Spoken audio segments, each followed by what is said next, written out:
4, 3, 2, 1. Geoffrey. Hey. Hey. Joe. Thanks for being here, man. Appreciate it. It's my pleasure and honor. And on the day where Bill Cosby goes to the pokey.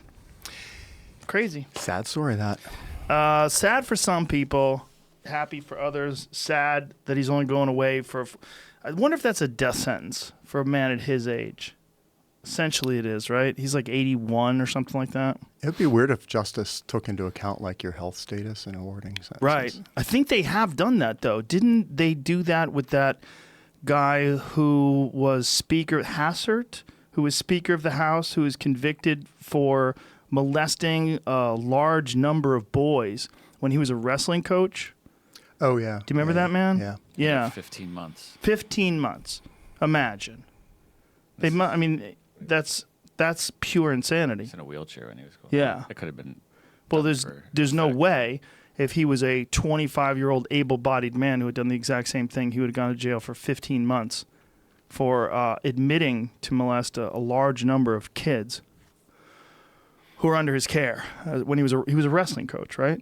I think so. That sounds right. Yeah. Yeah. Oh, he was the guy the movie was made of. No, that was a different guy. No, that was DuPont. Okay. DuPont was not a child molester. He was just a psychopath who hired wrestlers to come live with him and wrestle with him. Yeah. Remember that? Yeah. Yeah. I know one of them.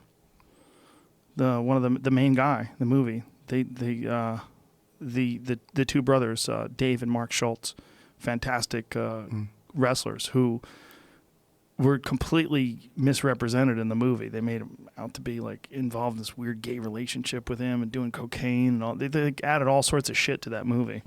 Very weird how they do that. Screenwriters, you got to dramatize it. I guess. His sentence wasn't for child abuse. What? That's why it wasn't that. It says the judge said it would have been higher. He would have gotten more if the statutes didn't run out. The limitation for accidents in the 1960s and 70s ran out, so the judge noted the punishment for such a conviction would have been far worse. I think he actually got convicted for bank transactions, keeping stuff secret. Oh, wow. Yeah, and had to pay fines. Statutes of limitations. Yeah. So we were talking about Bill Cosby, that psychology professors and experts were obviously stating that he had some sort of problem. Yeah, I mean, it's weird because the media will have a certain narrative they want to promote, and they'll sort of find the psychologist who will say the thing that fits that. Yeah. Right? So I think most clinical psychologists would say, I've never talked to the guy. I'm not going to try to diagnose him from a distance. Right. I have no idea what his condition is or what his issue is.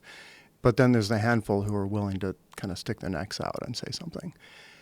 And man, it's embarrassing to be a psych professor for that reason, because you're always kind of being represented publicly by the people who are kind of being least professional about those kind of diagnoses. That is a real problem today, isn't it? Like in terms of identity politics and this inclination to draw conclusions and to lean towards one side or the other instead of just looking at the actual situation objectively. Yeah. And if you're not talking to him, I mean, I'm assuming Bill Cosby is a terrible piece of shit as a human being. That's what I'm assuming by looking at all this, but I've never talked to the man. I don't know what kind of crazy shit he's got going on in his head, but if all these women are telling the truth, and it seems super unlikely that they're all lying. Yeah. I mean, was there like there's over 50 of them, right? With the same story? Yeah. Well, he's got a deep, dark streak, that's for sure. I mean, the weird thing is, though, a lot of people who are successful have a little bit of that dark streak. They have a little bit of that sociopathy. Like, they can kind of step back from normal human relations, and they can either turn it into, abuse and exploitation like Cosby did, or they can kind of civilize themselves, right? And they can harness that to do something that's good and where they're kind of using their ability to take a different viewpoint on things. Yeah. To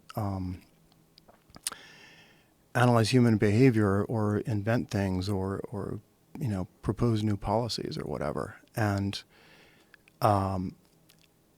so I think that kind of dark streak, if you have it, you have to recognize it and kind of tame it and work with it. And the people who do, I think, can often do great things for society. And the people who don't, end up in jail. Well, this is one of the reasons why I wanted to bring this up to you as an evolutionary psych professor, looking at the human mind and looking at behavior patterns and what's clearly some sort of, I hesitate to call crime an addiction, but it seems like an addictive pattern that he has, that there's a compulsion to doing this to people.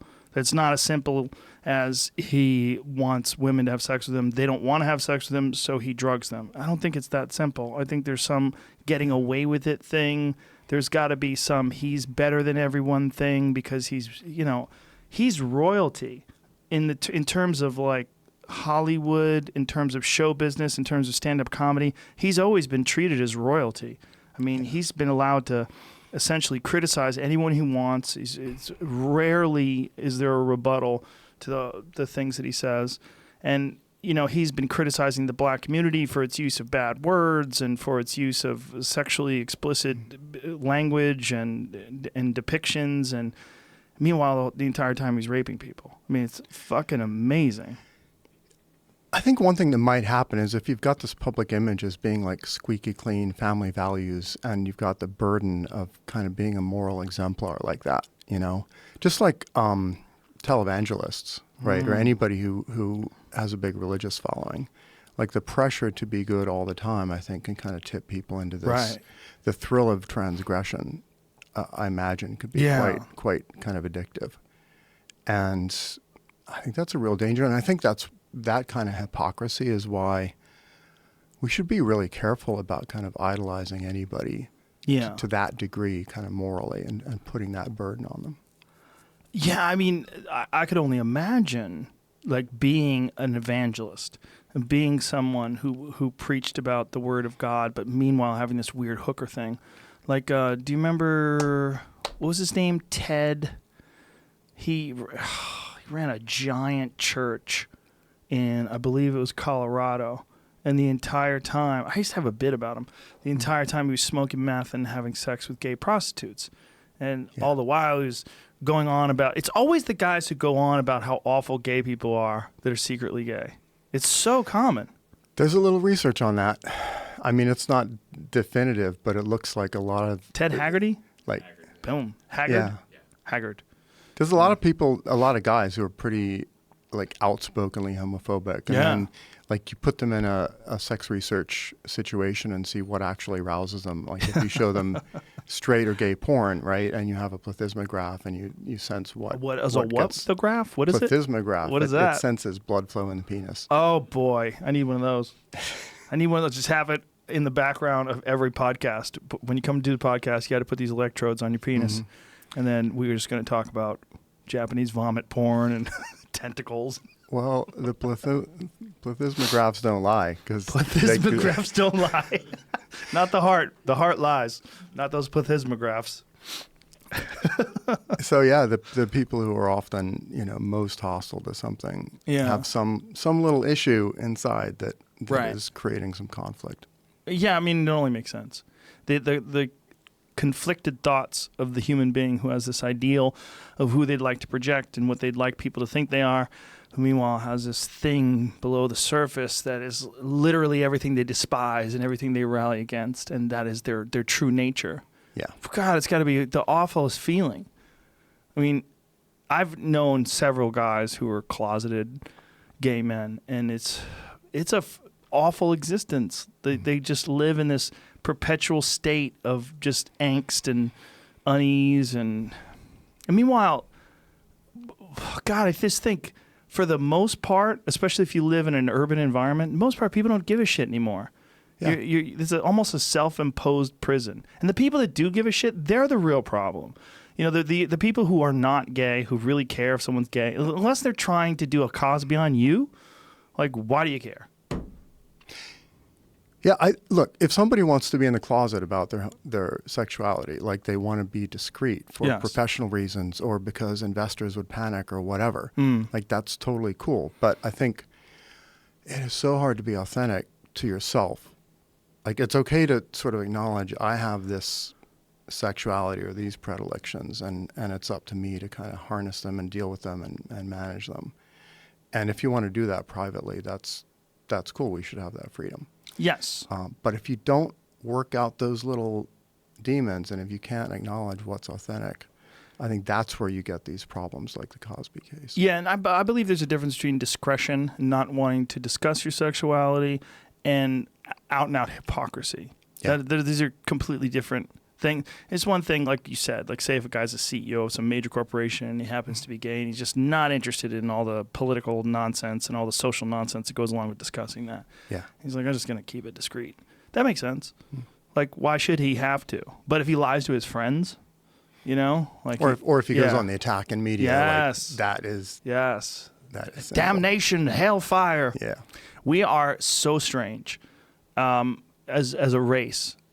And I have talked many times about how bizarre it is that we've become really comfortable with seeing people have sex, like on phones and in, you know, iPads and laptops. I mean, it is such a massive part of internet consumption. Yeah. But yet so dirty and so forbidden. If someone comes in the room and you're watching you slam the laptop shut in disgust, total embarrassment. It's really weird. Yeah, well, it's weird on so many levels. Like, I don't do research on whatever, the psychology of porn, but I know people who do. And the fact that you can study it and everyone watches it, but you can't even show clips at a scientific conference Wow. of what people are watching is kind of bizarre. A second thing that's bizarre is if you'd asked people 70 years ago, you know, in the 50s or whatever, what do you think will happen if there's unlimited free online pornography that is every possible genre of humans of all sexes interacting with each other, including cartoon dragons and whatever? They would go, civilization will have fallen. Like, it would be chaos. That sounds post-apocalyptic. And yet, we're living in that era. And people are still driving their kids to school and They seem being, fine. like, morally judgmental about politics. And our ability to compartmentalize is kind of awe-inspiring, actually. Yeah, it really is. But it's also our ability to adjust to the times is Yeah. kind of awe-inspiring too. Yeah. When you think about the different, like I've often talked about when I was in high school, I was in high school in 1981. It was my freshman year of high school, and that was literally around the time the VH1 tape was introduced into modern America. What was the exact year VH1 tapes were invented? We got them in my house, I think in '82. Like maybe I was a sophomore, which is right when you're about the horniest, and that's when porn made it into people's houses, and you had to go through those beads in the video store to get to the porn section, and everybody was like, everybody had blinders on, and nobody looked at anybody else, and it was just terrifying, and you know, you It'd saw be your like neighbor there. rental late fees. Like, should I bring it back today? Oh man, it's keep late. it. I'll just keep it. Just At keep $3. it. Another $3. If you just stole it, it cost $30. Yeah. Steal it just so you don't have to like look the guy in the face. I had it in the 70s. 70s. Yeah. Really? Entered home use in the 70s on the wiki, it says. Yeah. Huh. Early 70s and early 80s. Oh, okay. Well, maybe it was late 70s or something like that. My house, we got it around 1982. I want to say 82-ish. But it changed the world, and it changed it in a real sneaky way. Yeah. Where nobody saw it coming, but the difference between the access to sex, to looking at sex, from 1960 to 1980, 20 years, which is, you know, in terms of historically, is a very short period of time at any other time other than today. Today, it's a massive change. If you had to anticipate what it would be like in 2038, you'd be like, oh, God, you know, all of Elon Musk's inventions will have come to fruition. We'll be living in tunnels underground, and the surface of the Earth would be 190 degrees, and there'll be no more water. And Yeah, people always overestimate how much is going to change in the next 20 years compared to the last 20. yeah. But, you know, if you'd asked a bunch of, let's say, psychology researchers who study like marriages and long-term relationships, asked them in 1980, what's going to happen when you have unlimited VHS porn? Some of them might have said, that'll save American marriages. How many do you think would go with that? All the hippies. I think a lot of folks would have said, well, that's a way you can get your sexual variety needs met in a kind of virtual fake way. And so that'll reduce the pressure for like infidelities.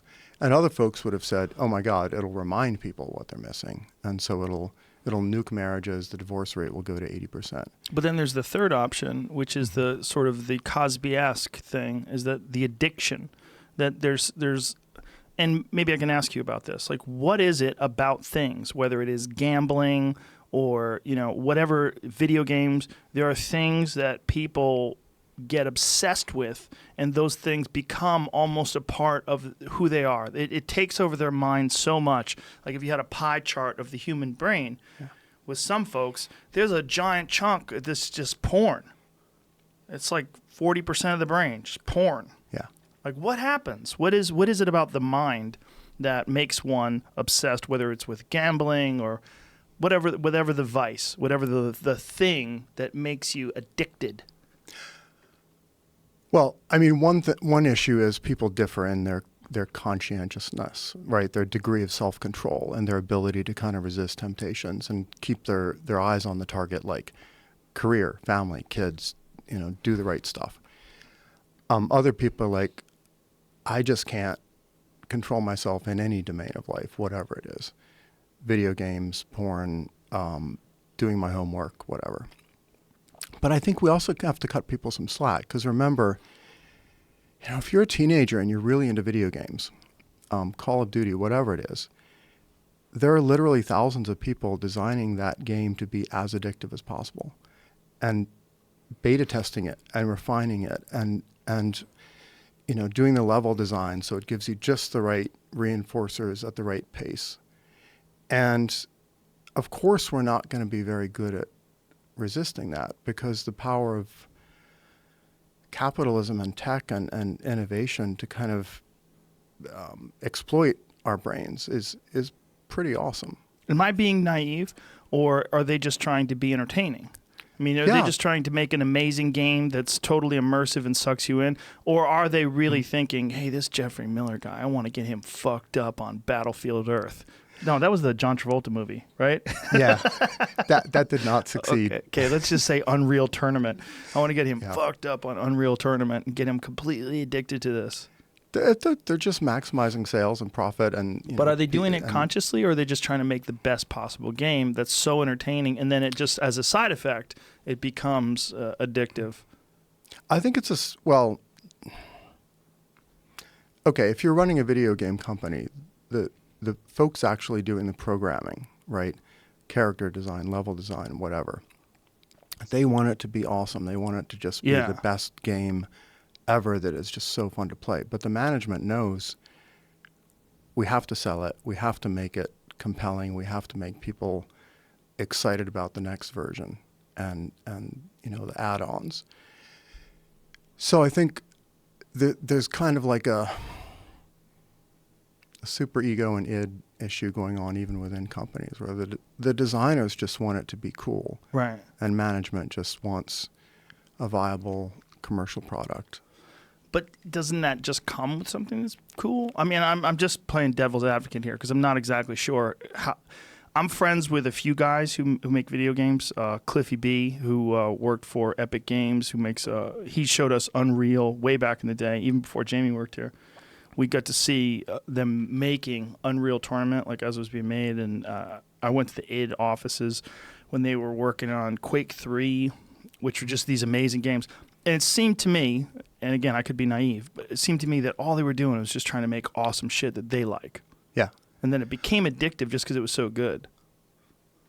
I think that's most of it. Yeah, I mean, this summer, like my girlfriend and I were each working on our next book proposals. And we each got a little bit addicted to Age of Empires HD, which is like back in the day, 20 years ago. And it's really fun because we learned a lot about each other just watching each other play. Like, we had such different strategies.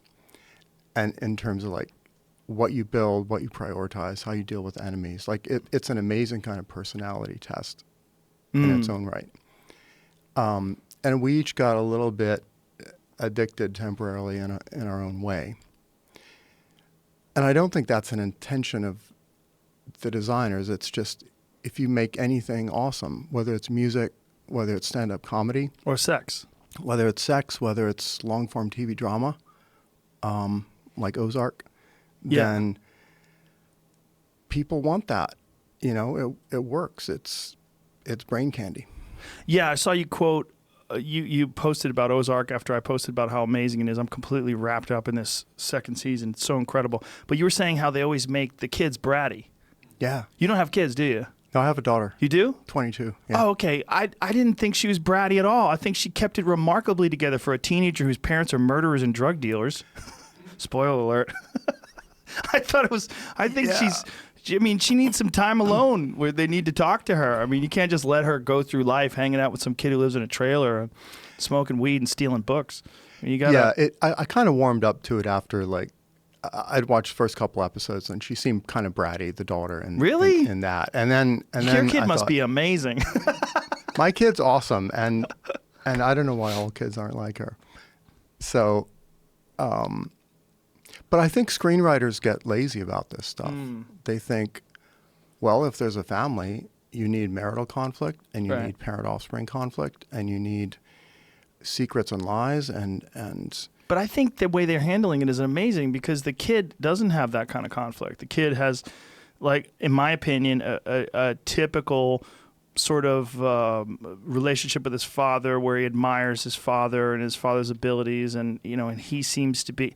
I just think that show's fucking great. It's just so well written rather. It's so twisted. There's so much going on, so many different levels. Yeah. It's like I get anxiety. I start sweating. I feel like I'm burying bodies. Well, I love that you don't really know what's going to happen. Yeah. And legitimately. like it's Game of Thrones, you had that thing where any character could die at any time. Yeah. And that was one of the major things that kept people watching. And I think with really good TV drama, you get that kind of engagement where it's like real life. Like, the series will continue, but you don't know any particular character will.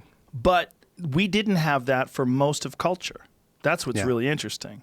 Yeah. It was through most of mass media fiction that you saw on television and the movies, the good guy won. Yeah. And it was real predictable. And there was always like a little bit of drama, like he might lose. Oh, he wins. Occasionally you had something crazy like Thelma and Louise driving off the cliff. And you're like, whoa. Yeah. Whoa, they just off themselves. That's the end of the movie? And you leave the movie theater like, holy shit, what a gangster move. There was a few movies like that, but for the most part. Yeah.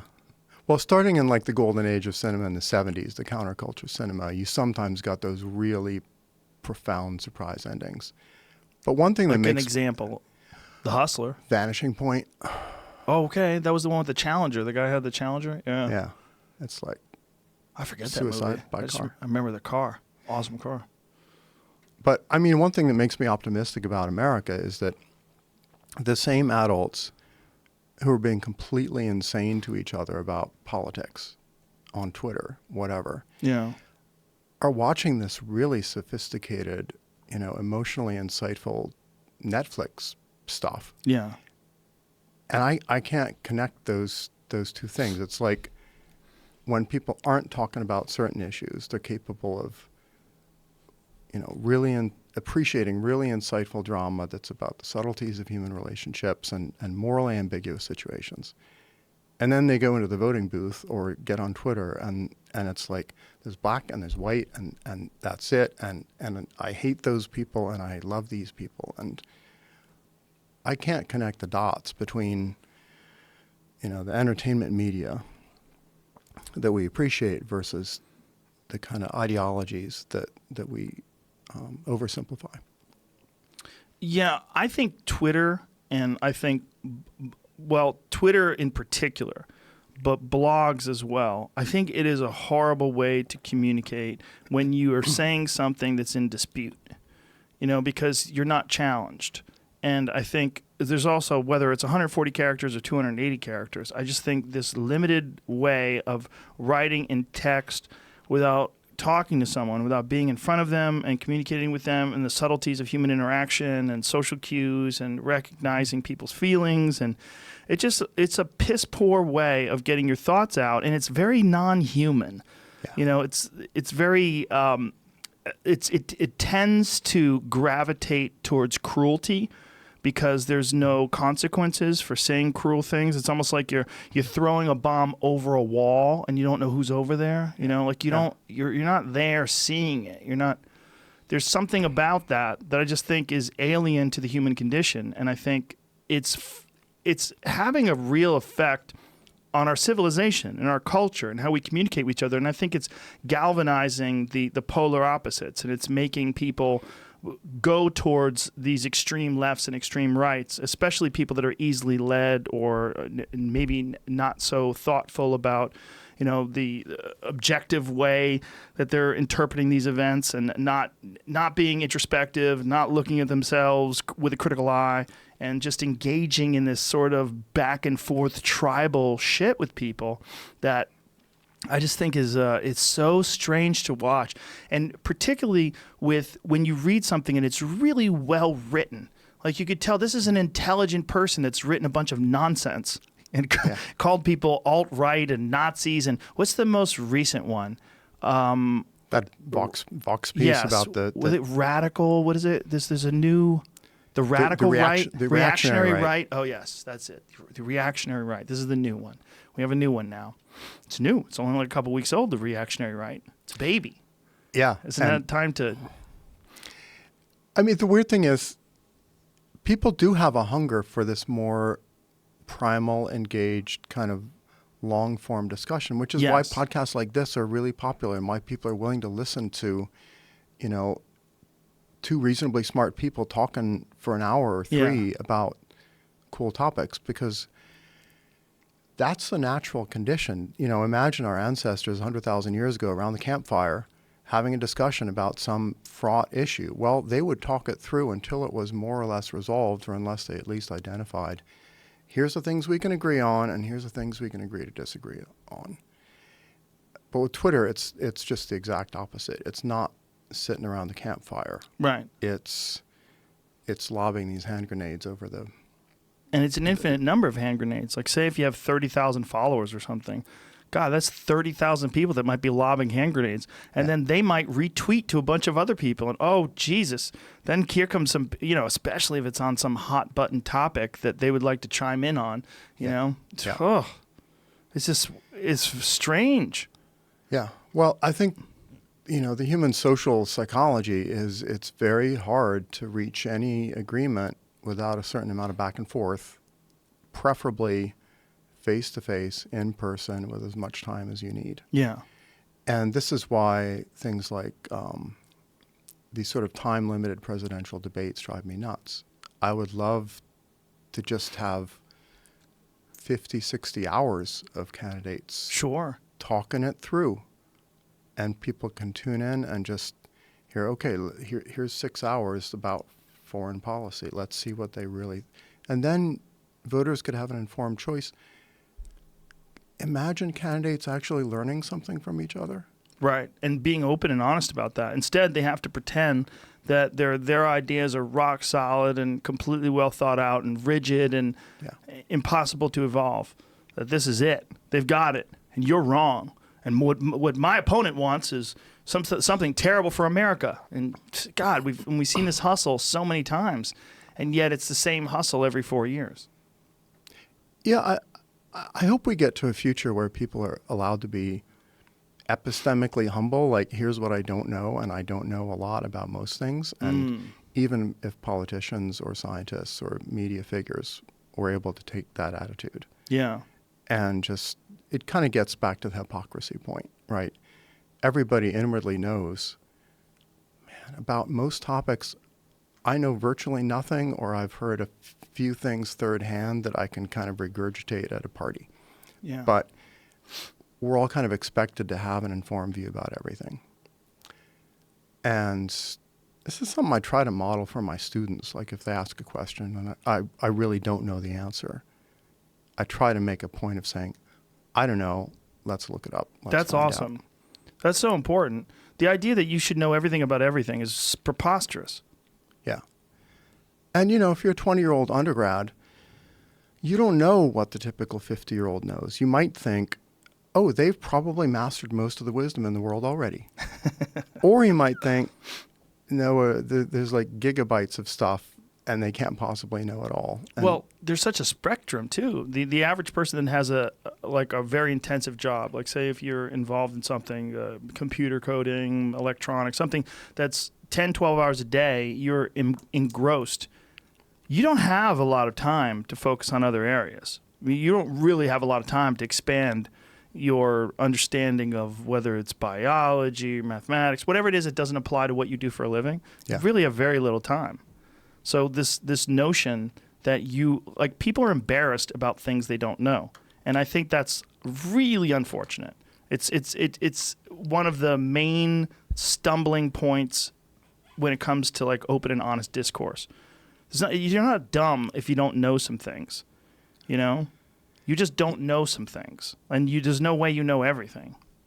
Yeah, I think it's a great point. A lot of people have these cognitively demanding jobs, and that's not just white-collar workers. I mean, a lot of manual trades, you've got to think about what you're doing, and it's hard mental labor. And then you get home, and you have dinner, and you have the kids and their homework and your family life, and what are you going to do by the time you finally have some alone time at 9 p.m.? Are you going to, turn on the Nature Channel and watch a really hardcore David Attenborough, animal behavior documentary? Right. Or are you going to be like, I'll just rewatch, Unbreakable Vanishing Kimmy Point Schmidt or whatever. Yeah.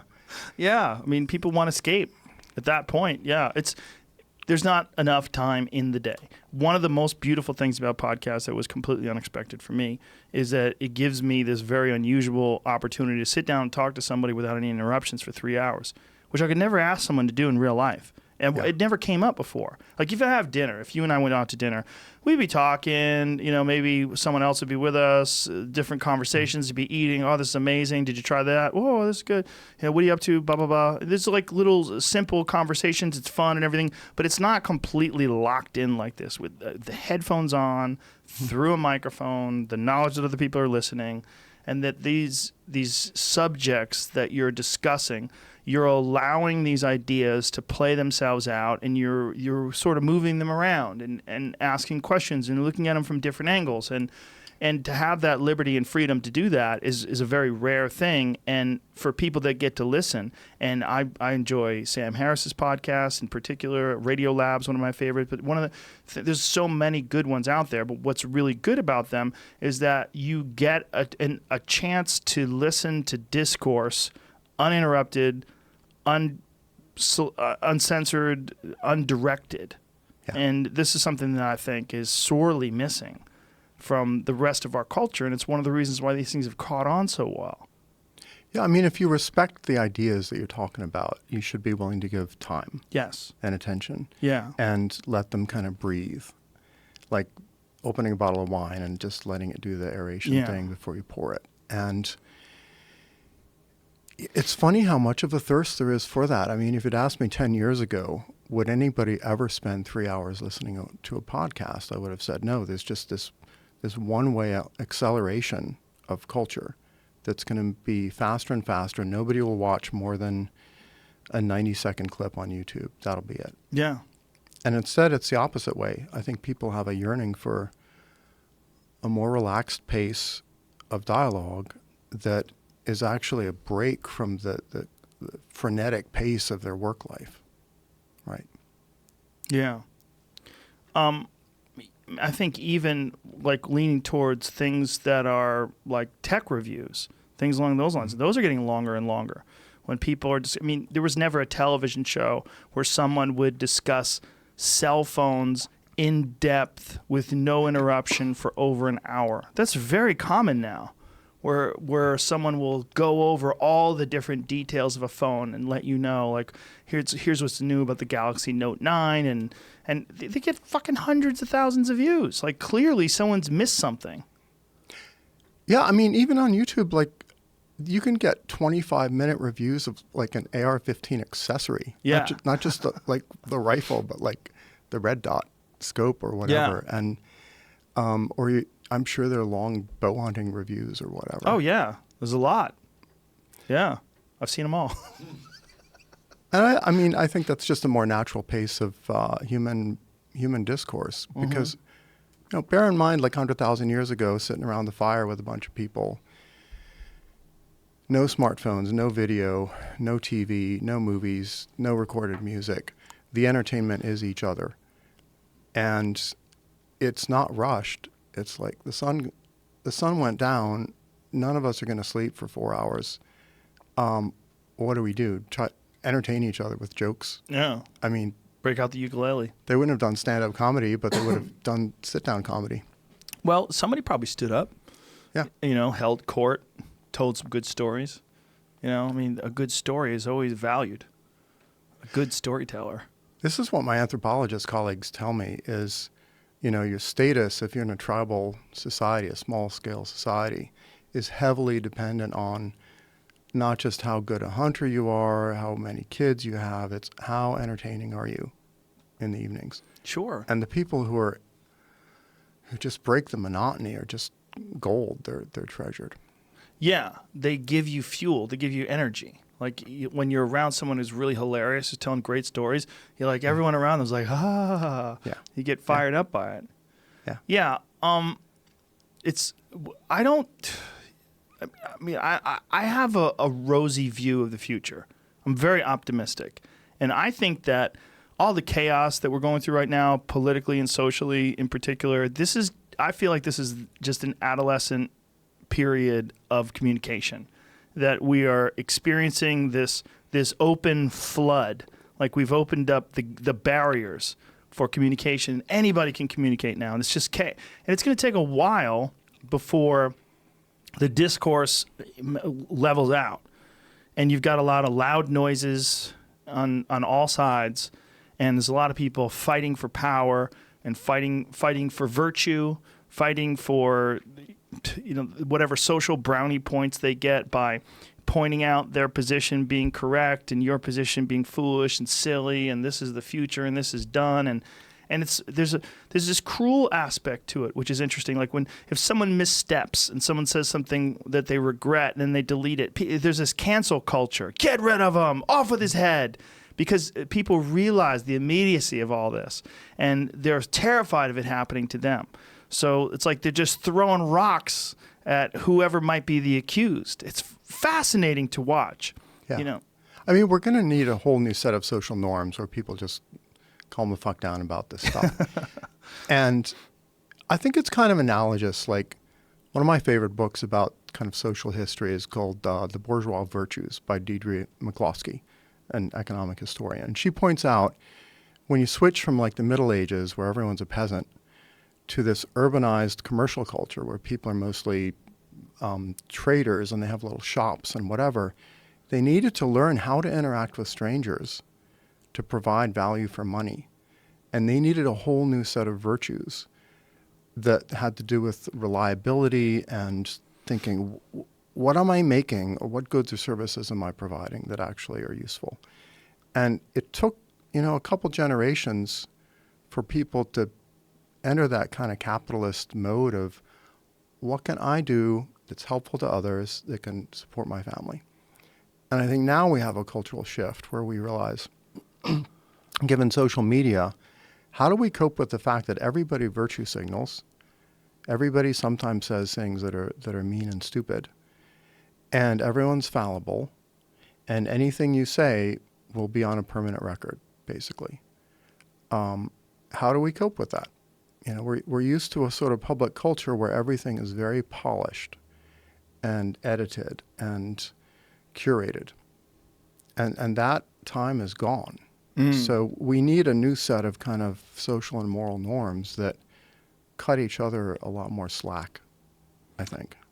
Yeah, I would agree with you. And I would say that the inclination towards kindness and communication and understanding should be rewarded, and that we need to reward that, and I don't want to say ostracize people that are inclined to go towards this cancel culture idea, but we need to let people be aware of it. We were talking before the podcast that I have like all these emails that I can't catch up on because I was gone. I was in the mountains for 6 days with no cell phone service at all. I felt better when I was there. I just did.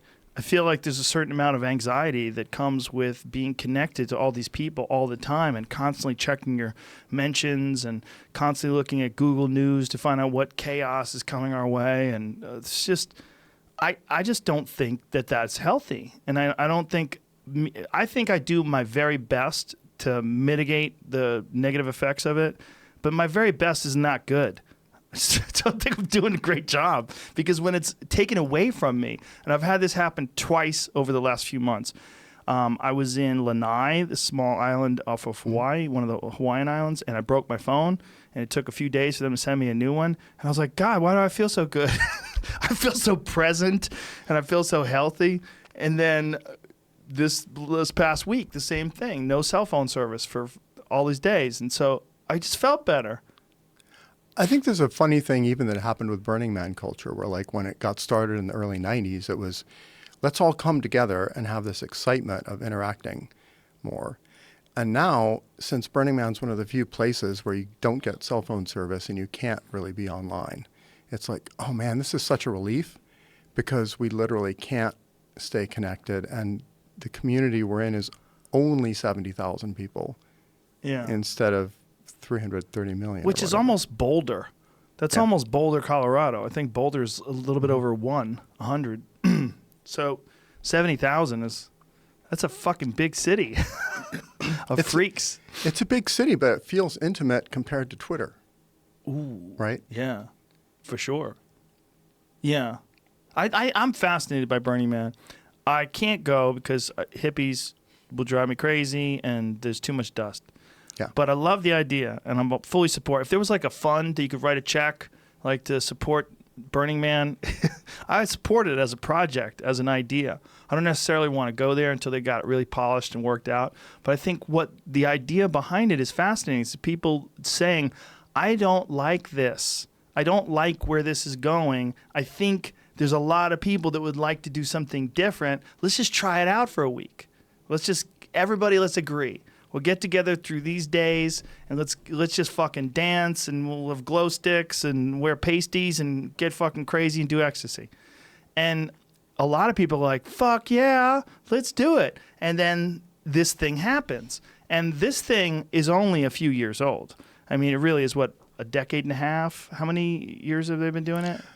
I mean, the first Burning Man was like the late 80s, but it was just a couple dozen people. And then it gradually grew, and it really became a pretty solidified subculture by probably the late 90s. And no leadership.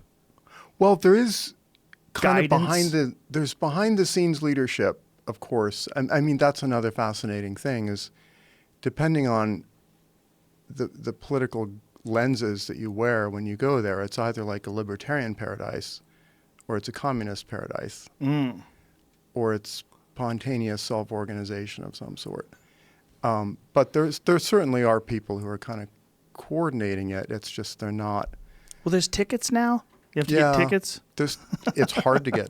It's hard to get tickets. Hilarious. It's even hard to get a parking pass. But this is my point. Like, why would they want to limit this thing? Like, it's like a Bitcoin thing. Like, you're arbitrarily limiting the amount of Bitcoin, or deciding there's only a certain number, and they're doing this with humans. They're just saying, all right, can't really go over 70,000. It's not going to work. But what if they did? What if they just opened up the floodgates and said, anybody who wants to come to Burning Man and get fucking crazy, just come on down. How many think would come? 500,000. Ooh, boy. But it would be chaos, right? Because it would, like, who supplies the ecstasy, the porta potties, and and the emergency medical services, and the therapists for people having bad trips, and like, you need some infrastructure. And then, Nevada State Police have to kind of make sure there's not like murders and stuff. Do they come around? Oh yeah, They wander around. They police how fast you drive, and they must be so annoyed. Like, what have they been dealing with up until Burning Man? Fucking nothing. No, just a little bit of meth here and there. Someone's cow got loose. Someone blew up a trailer because they got their mixture wrong. Mm-hmm. But yeah, it's fascinating in terms of how quickly it went from not being a thing at all to being its own subculture with its own little moral norms. And dress styles and systems of virtue signaling and sort of political expectations about what beliefs are the right ones to have, even though it didn't start out political at all. Well, whenever you get freaky, you go left wing. Like if you get freedom and freaky and drugs, it's left wing. Period, right? I mean, there's no real, I mean, unless it's some eyes wide shut type shit where you're wearing masks and everybody's got a... Right. Yeah, you don't typically hear people like, well, I went to Burning Man and I dropped acid and I realized like Mormon monogamy is really the proper way to live. Yeah. They're nice people, though. They might be right. Yeah, yeah. Mormons are the nicest cult of all time. They are some of the nicest folks. I know. If I had to say, if like there's one religion where I had to say like, what are your expectations of friendliness and niceness? Like where's the highest expectation? For me, it's Mormons. Mm-hmm. That's one religion. Like I think it's nonsense. I think Joseph Smith was a little con man in 1820 when he found golden tablets that contained the lost work of Jesus, and only he could read them because he had a magic rock and all that crazy shit. It is absolutely ridiculous. But the end result is a bunch of really nice folks. Like they have a wonderful community. They're really nice to each other. Once they got rid of all that polygamy shit, you know, once they got rid of the 90 wives and, you know, dressing up like a pilgrim, they became like a really nice community of people. They're like generally really friendly. So my granddad, who was a business school professor, back in the 40s, he moved his little family to Salt Lake City, and they lived there for a while. And he was really inspired by the kind of family values. And I think that's one reason he sort of went on to have 12 kids of his own. And not that he turned Mormon, but he thought they're on to something in terms of how seriously they take the future, both on Earth and in the afterlife they believe in. Well, in the afterlife, don't they get a planet of their own when they die? Right. Well, this is something I loved about the TV series The Expanse. I don't know if you've seen it. I keep hearing about it, and I haven't gotten into it yet. It's just too many damn shows that are awesome to watch these days. But as soon as I'm done with Ozark, I'm going to jump in. What I loved about it is it's set maybe a couple hundred years in the future, and so we've colonized Mars and Asteroid Belt. And there's one group of people who are building the first ship to colonize a distant star system. And who's doing it? The Mormons. Of course. And I thought, of course, it's going to be a religion that has a farsighted approach and that's kind of pronatalist and that's all about family values and like increasing their numbers and yeah, of course it's going to be them, not social justice warriors putting together a starship. Yeah.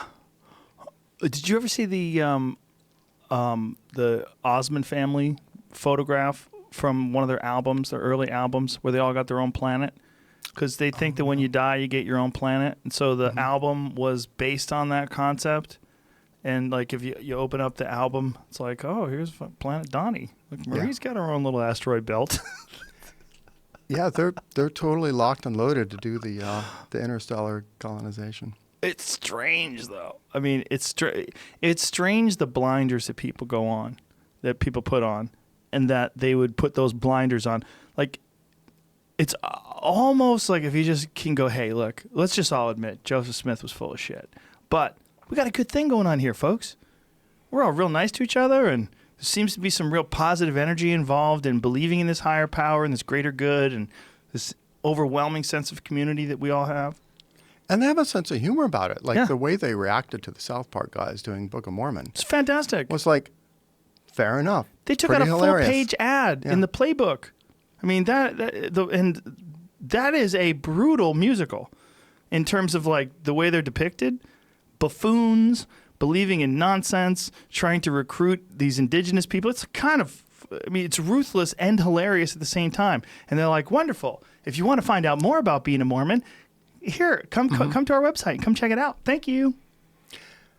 I think having that humility and that sense of humor about what you're doing, I wish we saw more of that in like academia, because there's a lot of fields that are very bad and don't do good work but that are terribly, terribly serious about it. Like what? Gender studies.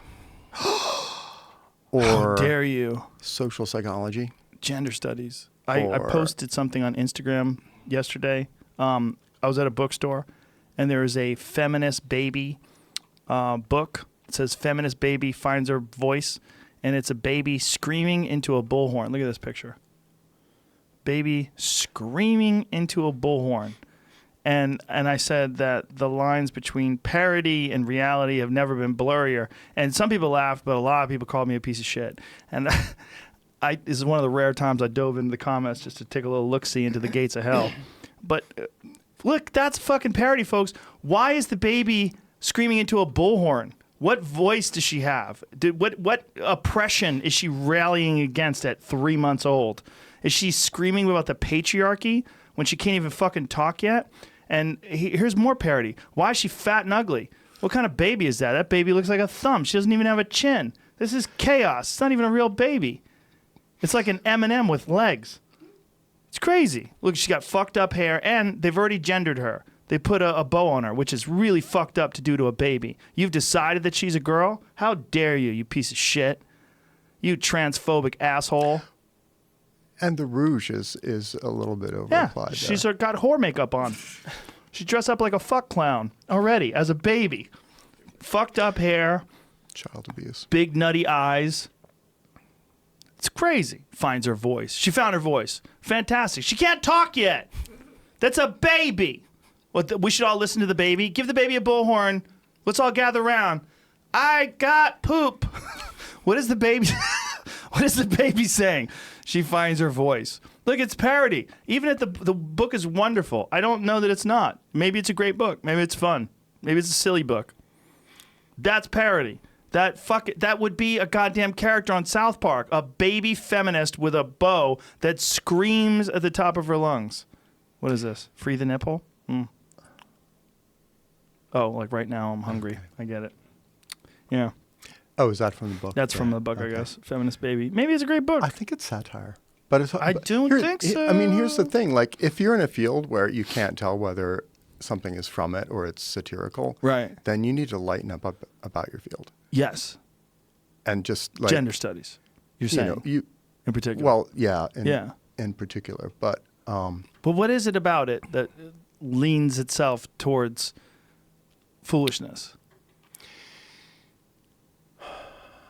I think it's very hard to do good work in a field where you have to every day systematically deny common sense and deny the evidence of your own eyes and ears about what's right in front of you, like how sex differences work. I think that creates a habit of interacting with the world in a way that says, what I study is going to be completely divorced from every aspect of day-to-day life and everybody else I encounter who's not in my field.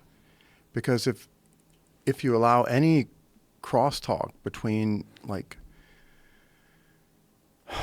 your sort of blank slate gender ideology and the real world, the ideology crumbles. So you can only maintain it behind this wall of insulation. And that's a terrible position to be in. I don't envy the people who live their lives that way. And it all grows inside the walled gardens of academia. And outside of that, it's these, you get internet groups from people that sort of were indoctrinated into these ideas in college. And there's also, I think in some ways, there's a leveling of the playing field that a lot of these ideologies present to some people. Yeah. Where they go, no, you're not a freak, you're okay.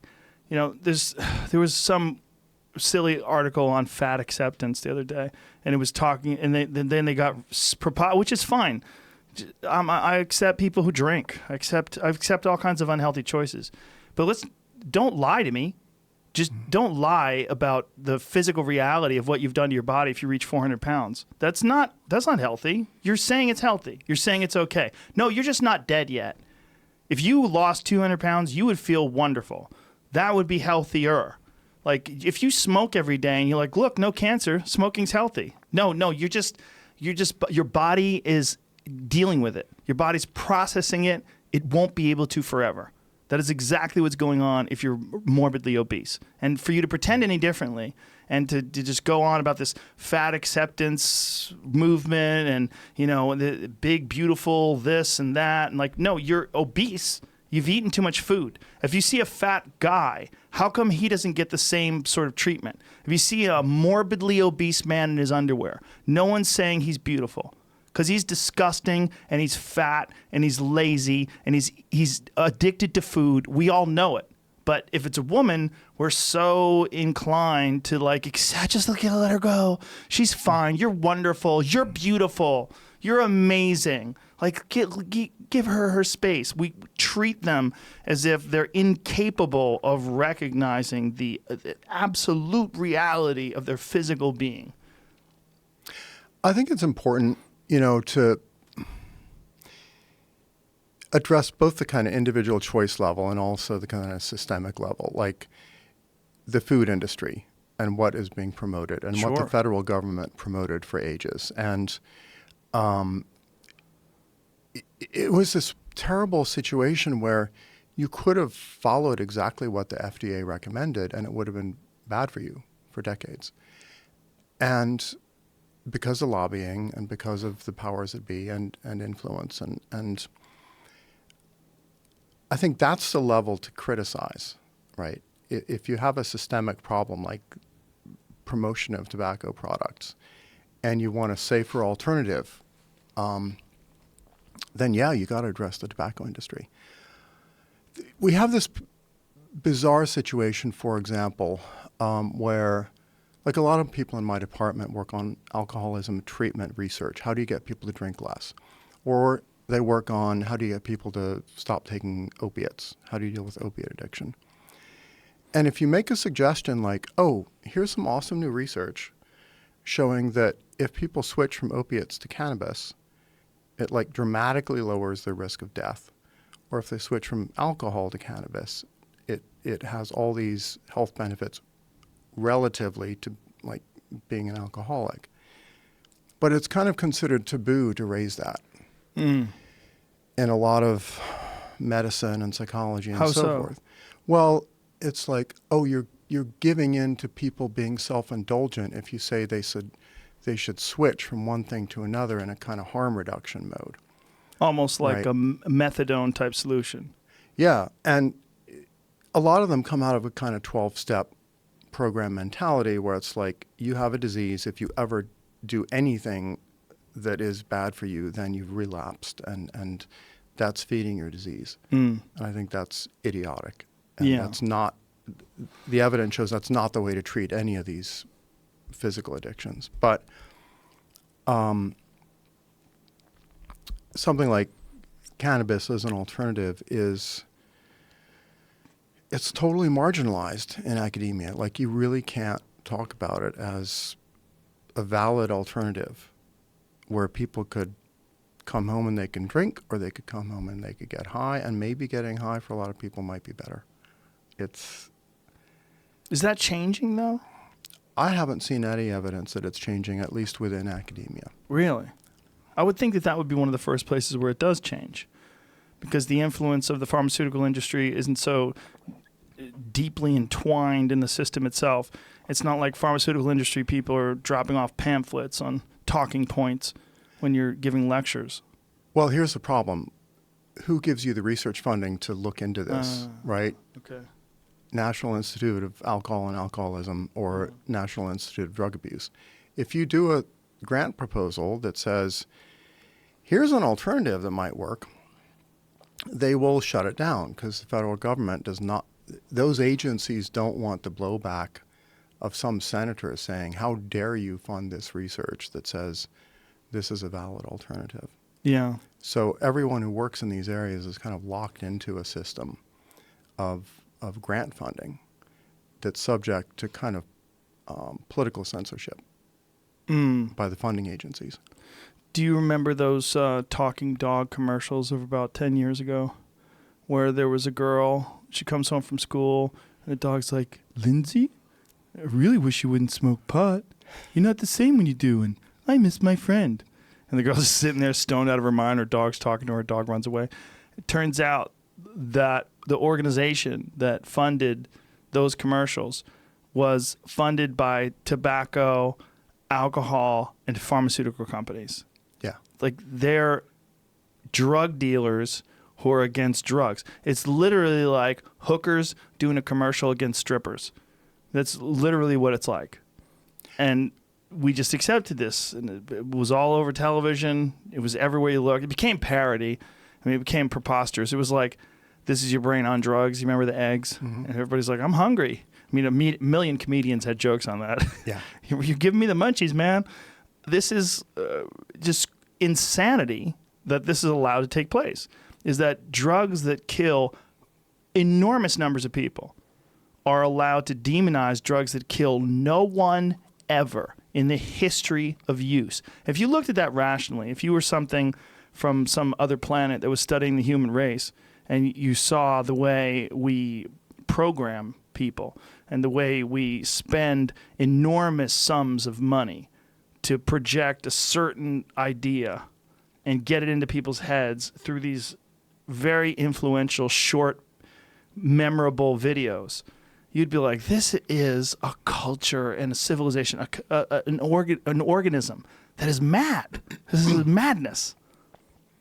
Yeah, I often ask, like, myself, how is this going to look in 50 or 100 years to whatever my great-grandkids or future people who stumble upon my books or this podcast or whatever? And I think if this would make zero sense and would be totally embarrassing both intellectually and ethically, then don't take it seriously. And this particular issue, I think it's really important for citizens to understand how much of science is constrained by what can be funded by the federal government, and that we are not actually supported to do certain kinds of research that might be really helpful to people. It's the same thing with sex research, right? It is virtually impossible to get federal funding to do any kind of sex research in America these days. So what do? You write a grant to do something else, and then you kind of do the sex research on the side using like some of the resources. I don't do this, but everybody I know who does sex research does it. Is it because they're concerned that the image of funding sex research versus funding, whether it's obesity or hunger, or, poverty, whatever it is, like there's not enough resources to go around. Why would you spend any money studying this? You must be a pervert. It's partly that, but it's partly, the individuals in Washington who administer these grants don't want the political flack. If some politician discovers, oh, you're doing funding on like how women can have more orgasms, outrageous. Right. And it's like, that sounds like one of the most cost-effective ways to increase human happiness I've ever heard of, right? Right, but people are embarrassed of People organisms. are embarrassed about it. And They're embarrassed of all sex. yeah. Marital therapy research you can do. Like if you want to research how do you make a monogamous relationship less full of stress and argument, you can get some money to do that. But even there, like the kind of suggestions you could make are quite restricted in terms of what kind of therapy you're allowed to research or talk about.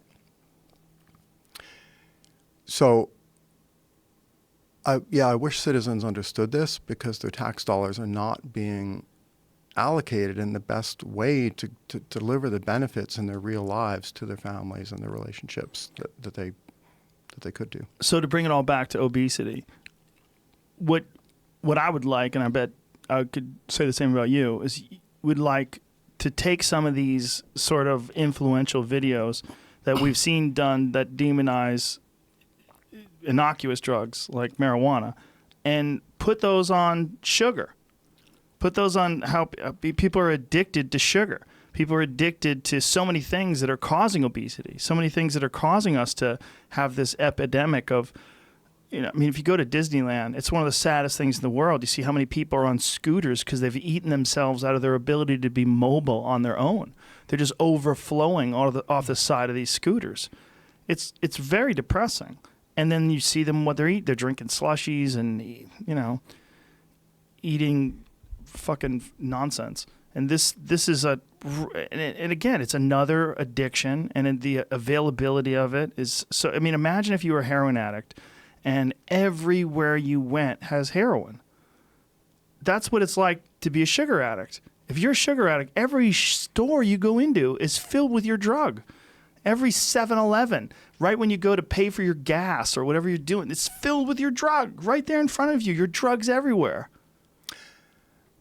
And, you know, if you want to do something alternative, like I've been involved in the paleo movement for a few years, and like my girlfriend's vegan, and if you want to find good paleo or vegan food, it's like getting a little easier, but it's not mainstream enough that there's like a whole aisle in Walmart devoted to it. And this is a shitty aisle. Yeah. So I don't know. The food system is a pretty hard nut to crack because there's an awful lot of money at stake, and the profit margins on junk food are very, very high. And it's very difficult to keep things on the shelf. Things go. I mean, if you have real fresh food, it goes bad very quickly. Yeah. It's natural. That's what it's supposed to do. And good luck keeping a supermarket open if you can only keep your vegetables for a couple of days. Now, if there was like long life kale, I'd be pretty sad about that. Yeah, but that would be sad. Like some sort of a artificial turf type kale. That stuff goes bad quick. You know, it gets funky. Yeah. But I'm kind of excited about new developments like clean meat, lab-grown meat. I am too. Because I think like ethically that'll be awesome. I want to see what kind of monsters they make out of that. Yeah. It's going to be strange to see headless meat slabs with no central nervous system just grow and trying to figure out how do they get it to have like a muscle consistency, like a filet mignon or something. I mean, you got to realize an animal, like different cuts of meat have a different texture to them because there's different muscle density because the animals use their body. I think you have to electrically stimulate the muscle tissue. So it kind of has to twitch in the lab a little. It's weird, but and people go, oh God. But would it have nerves then? That's disgusting. People would make the argument then that it could feel somehow or another in some neighboring dimension. It'll have like fake nerves. But I mean, what I'm excited about is you could potentially have meat that's not just from like the top 3 species. You know, you could eat meat from people, cows, pigs, and chicken. Well, you want to eat people, Geoffrey? Is that what you're saying? Well, one of my edgier tweets was like, celebrities will start selling pieces of stem cells that can turn into like a Ryan Gosling steak. You don't want to encourage that, bro. Trust me, Ryan. Don't go down that road. You're too delicious. Yeah, man. I don't know about all that. I don't think we should encourage. Because what if people are delicious? That could be a real problem. I think the lab-grown people will always be cheaper than like. I don't know about that. Yeah. I bet you could buy someone real cheap in some sort of third world country. Yeah. For food. You know, there was a terrible, not terrible in a bad way, but in terms of its revelations, there's a documentary piece from Vice on Liberia. And one of the things about it was that they were selling human meat and that this guy recognized it because he had eaten humans before. And so when there was a stand that was selling meat on the side of the road and he turned them in for selling human meat. And the reason why he knew is because he had eaten people. I'm like, okay, when's the next flight out of here? What the fuck? Can you imagine? I mean, if you gave me a piece of lamb and you didn't tell me what it was, I'd be like, not sure. Do you know how many people you have to eat before you absolutely know that something's people? Like, fuck, man.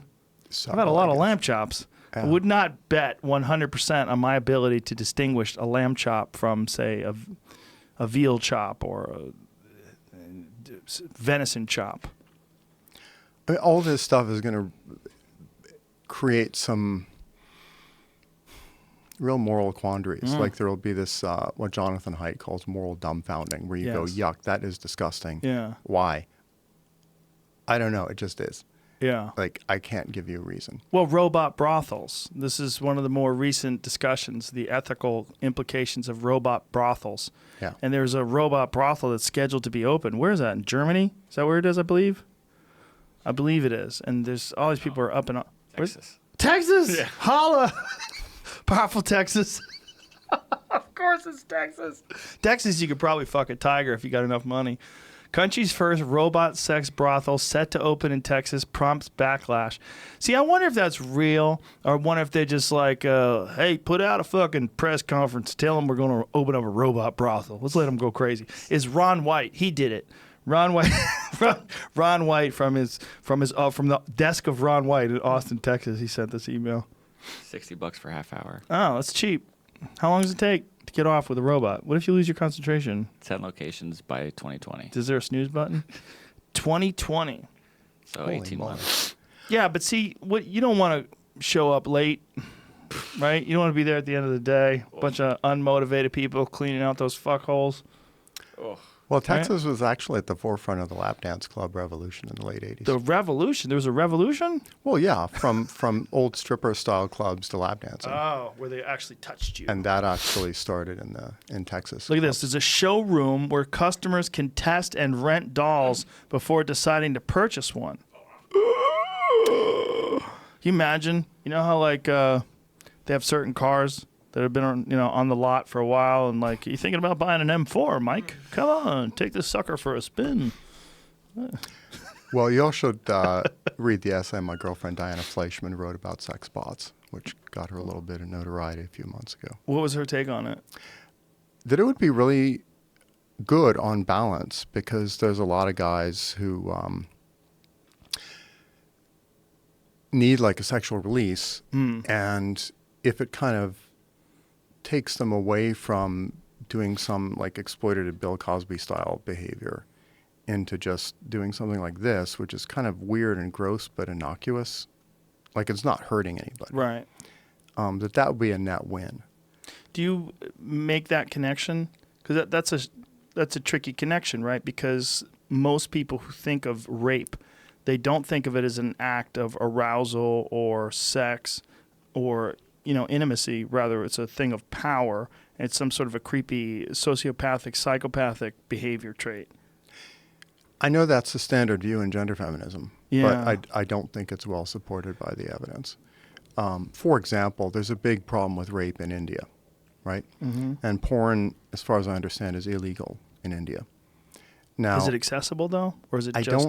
don't think it's even like, I think it's pretty hard to access porn websites from India. But I think if you legalized porn there, I predict the rate of sexual abuse would drop. Really? Yeah, I really do. Boy, that would be a weird sort of experiment. But the thing about robots and sex is they're going to get so good that it's going to be like a person. And then we're going to be in this weird ex machina sort of situation where how would you feel? Like, what if you were dancing around with that really hot Japanese girl in ex machina, she starts taking off your clothes, like, what do we do here? Like, she feels warm. Yeah. She's beautiful. She smells good. Like, this, all my senses are telling me this is a person. And she's a good listener. Yeah, she's great. And she doesn't nag you. She doesn't give you, nag you. Are you mansplaining? No, not yet. That's my favorite. If you're correct and you have a penis, you're a mansplainer. Got to be real careful about your information, the way you distribute it to the ladies these days. It used to be They have all called sorts just of words. being patronizing. Anybody Yes. could do it. Well, it also could be called being correct. Yeah. Sometimes you're correct.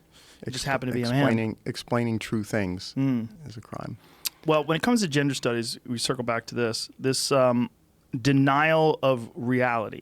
And we know that there's this sort of really broad spectrum of sexuality in terms of male, female, in terms of, the obvious, The Rock on one side and Kate Upton on the other, right? Mm-hmm. These super uber female, uber males. And then there's all these, like, who's the guy who was in The Hobbit? Elijah Woods, that guy. He's sort of in this sort of weird space. between the two of those people, right? Androgynous hobbit. Yeah, well, he's not really androgynous, but in terms of like, you compare him to, fill in the blank, Herschel Walker. He's not that manly, And then there's women that don't feel represented by these standard views of female sexuality as well.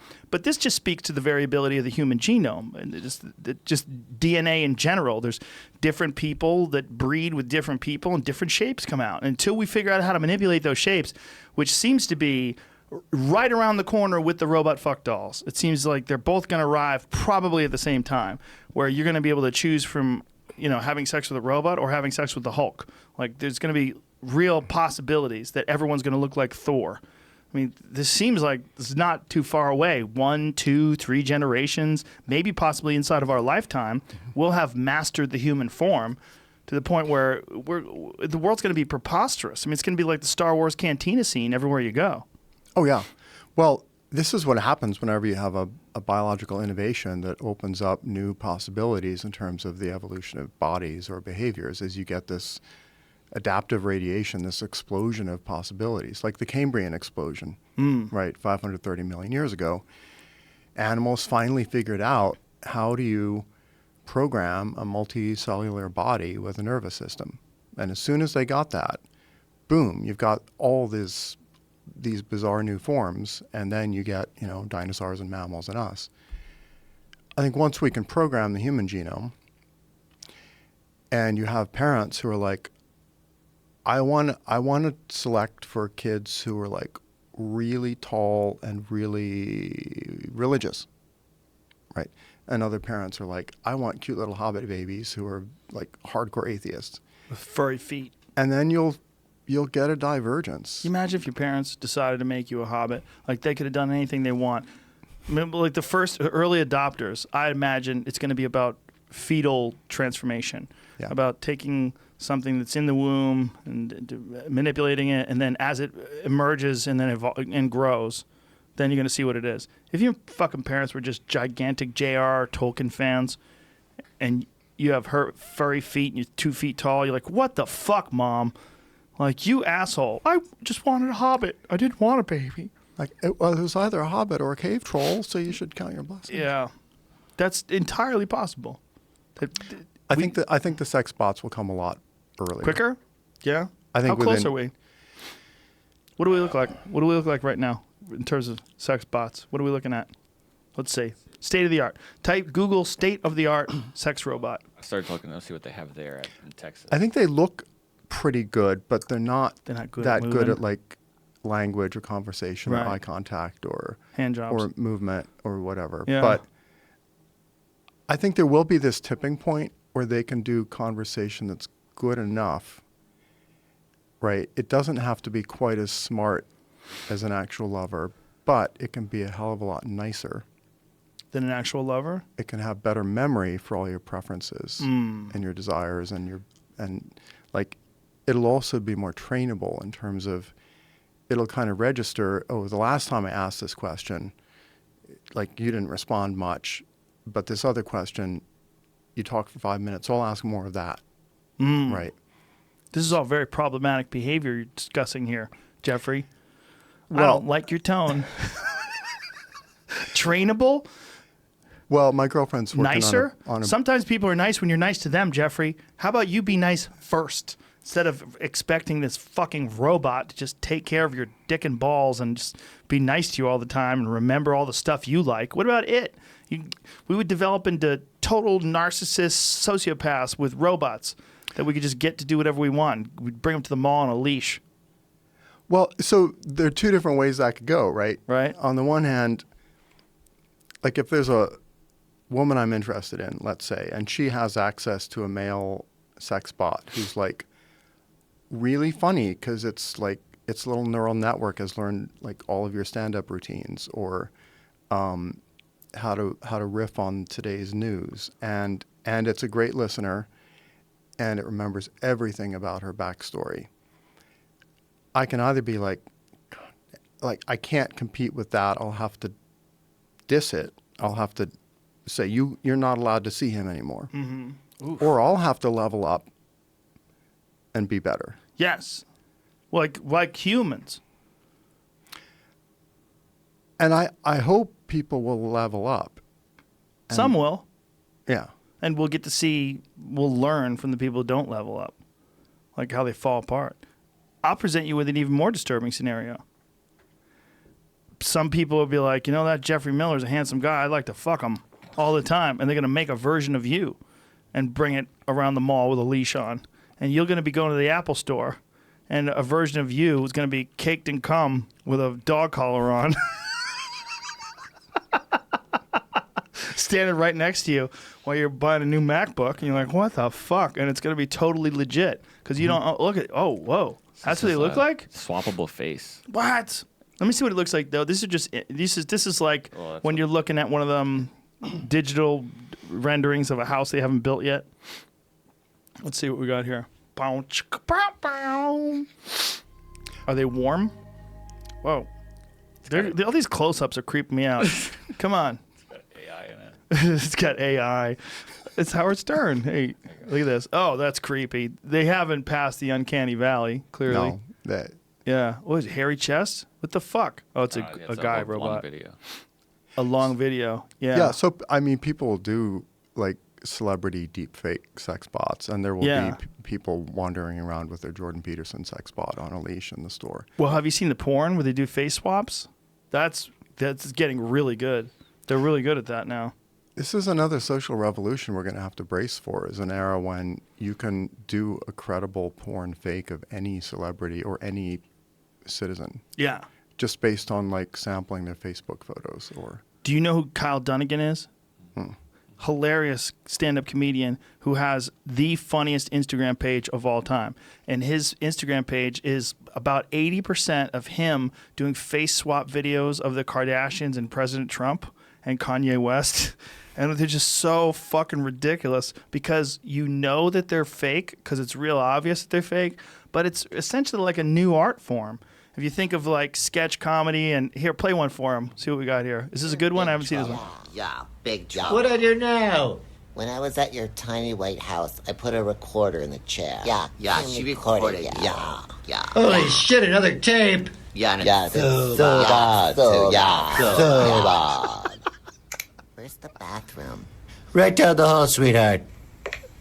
Oh my God, she's got the weirdest ass, but also sort of terrific. So terrific. I'm gonna go smell her chair. Ew. Whoa. Getting some information here. Okay, she had a bowel movement about an hour and a half ago. Not so terrific, but natural. Totally natural. Look, she's on her period. Light flow day. Maybe day 3. Okay. We got you now. So much trouble. Yeah, that's nothing. Check out my buddy Louie. He's been listening the whole time. No, I was just trying to open up this champagne bottle to celebrate my return to comedy.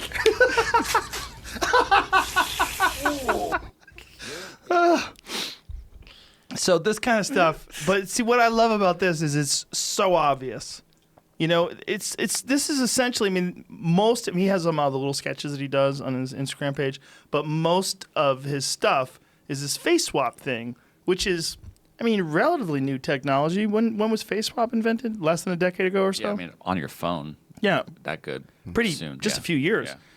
And it's become this new form of comedy, of sketch comedy, and with a guy like him who's such a good impressionist, but this is crude and obvious. And how long is it going to be before someone can actually, they already have that machine, the technology that allows you to take, especially someone like me who's talked for countless hours, you take your voice, you take all of the recordings that I've ever done, just more than 1,000 podcasts, you throw them into this machine, and you basically have all my various inflections, anger, sadness, laughter, giddiness, perplexed, all the different words that I have in my vernacular, and you put them all into this thing, and you can kind of morph it around. It's Photoshop for voice.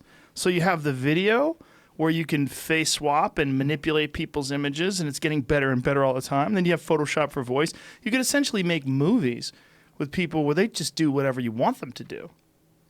Yeah, it'll be pretty soon totally impossible to tell a fake audio recording from real and then fake video from real.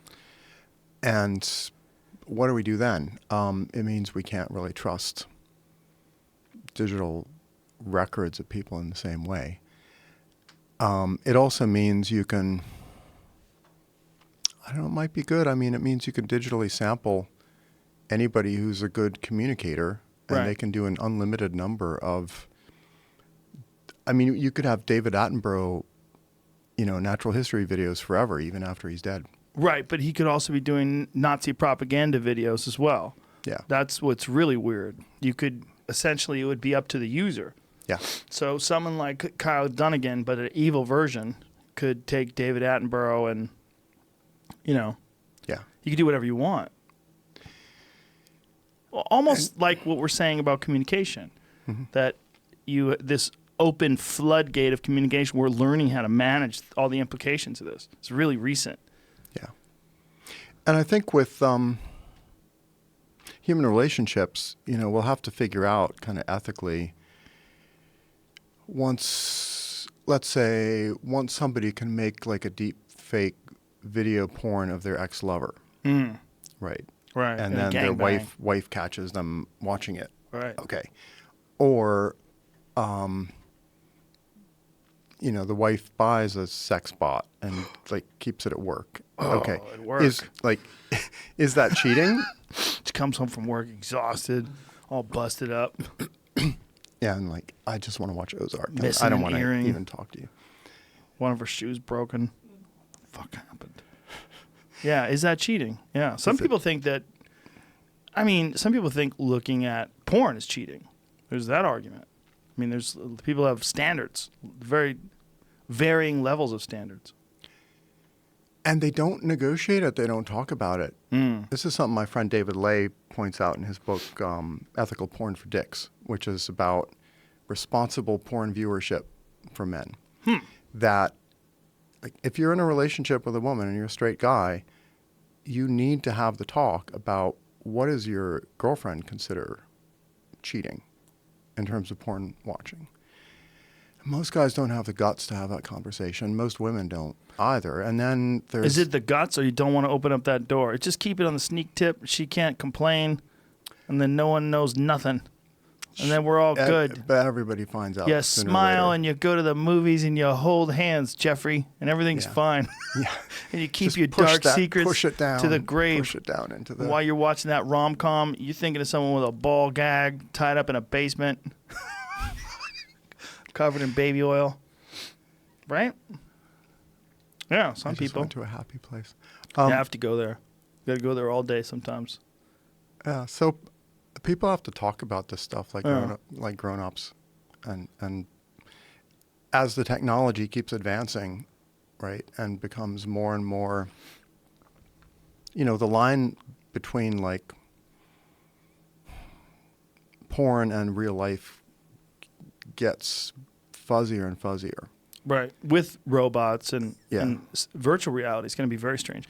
Yeah. I think that probably what's going to happen is there's going to be some sort of a merger between virtual reality and robots. Like that would be like the real ultimate brothel. And so you wouldn't be as confused by the uncanny valley because they're so much closer in a visual sense of replicating that. I'm sure you've seen like some of the more recent video games like God of War and a bunch of these like really high-end games. The graphics are so intense, especially in the the little scenes that they do, or they have promo clips and stuff. You look at it like, is this real in-game video that I'm looking at? Because this is insane. It looks like I'm watching a movie. Yeah. That this, in combination, like some sort of real 4K HD virtual reality in combination with a sex robot, is probably where people are going to go. Yeah, I think so. And then the other question is like, what happens with that technology in terms of education and college, Right. and how people acquire skills and knowledge and insight? It's really, really hard to imagine that people still think in 15 years, okay, going to a physical classroom and sitting, listening to the average community college, like adjunct professor, talking about human sexuality or gender feminism or Right. political science, that they'll think that's the state of the art. That's the way we should do that. And then what happens? I mean, it seems kind of unlikely that universities as we know them will keep existing in anything close to their current form. And yet no one's talking about this. I wouldn't be that surprised if half the universities in America go bankrupt within 15, 20 years. So do you think that people are going to be getting their education in some sort of an online form, some sort of virtual classroom form, or some maybe new, not yet created version? Some new virtual reality form that's a lot more interactive. I don't think it'll be just watching videos and then taking quizzes. Have you paid attention to what Elon Musk has been saying about his Neuralink? A bit, yeah. Yeah. Yeah. What do you think about what you've heard so far? I think it'll be very, very hard technically to do that. But what do you know about it? If you could explain it to people that don't know what we're talking about. if I understand correctly, having watched like you interview Elon, et cetera, he's just concerned that the bandwidth that connects the brain to the world or the brain to the internet is quite narrow. Like you can get a lot of information quickly through your eyes and ears, but your speed of like typing and controlling things is, or speaking is kind of limited. So I think there's a push to kind of open up that bandwidth and the speed of communication between the human brain and digital reality and other people. If they figure out a way to do that, it's a total game changer in terms of how people interact with not just social media, but in general with each other.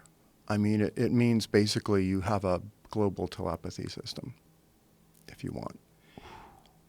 And then everything changes, because it means the ease with which one part of my brain communicates with another part isn't that much higher than the ease with which that part communicates with somebody else's other brain part.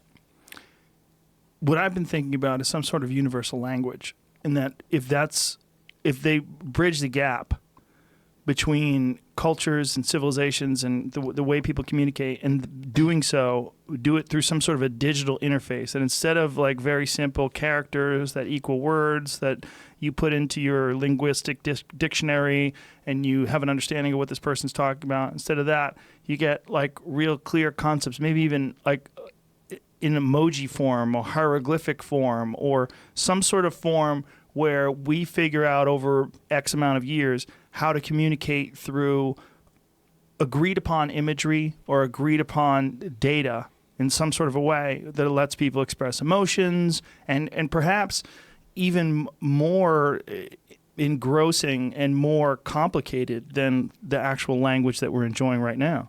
Yeah, it'll be amazing. I mean, the evolutionary backstory to this, right, is you basically have the whole history of life on Earth, you know, before humans invent language, where animal communication is pretty primitive. Like, all you really have at the most complicated is like nightingales producing complicated bird song to attract mates. That's about as much as you get. What about like chimps that have certain sounds for tigers and other sounds for eagles? They have like a maximum of maybe a dozen different sounds. Mm-hmm. But with human language, it compared to that, it really is suddenly like having telepathy, where you can communicate so much, so quickly, so efficiently. And yet, you know, if Neuralink works, it would be as far in advance of language as language is of kind of animal signaling.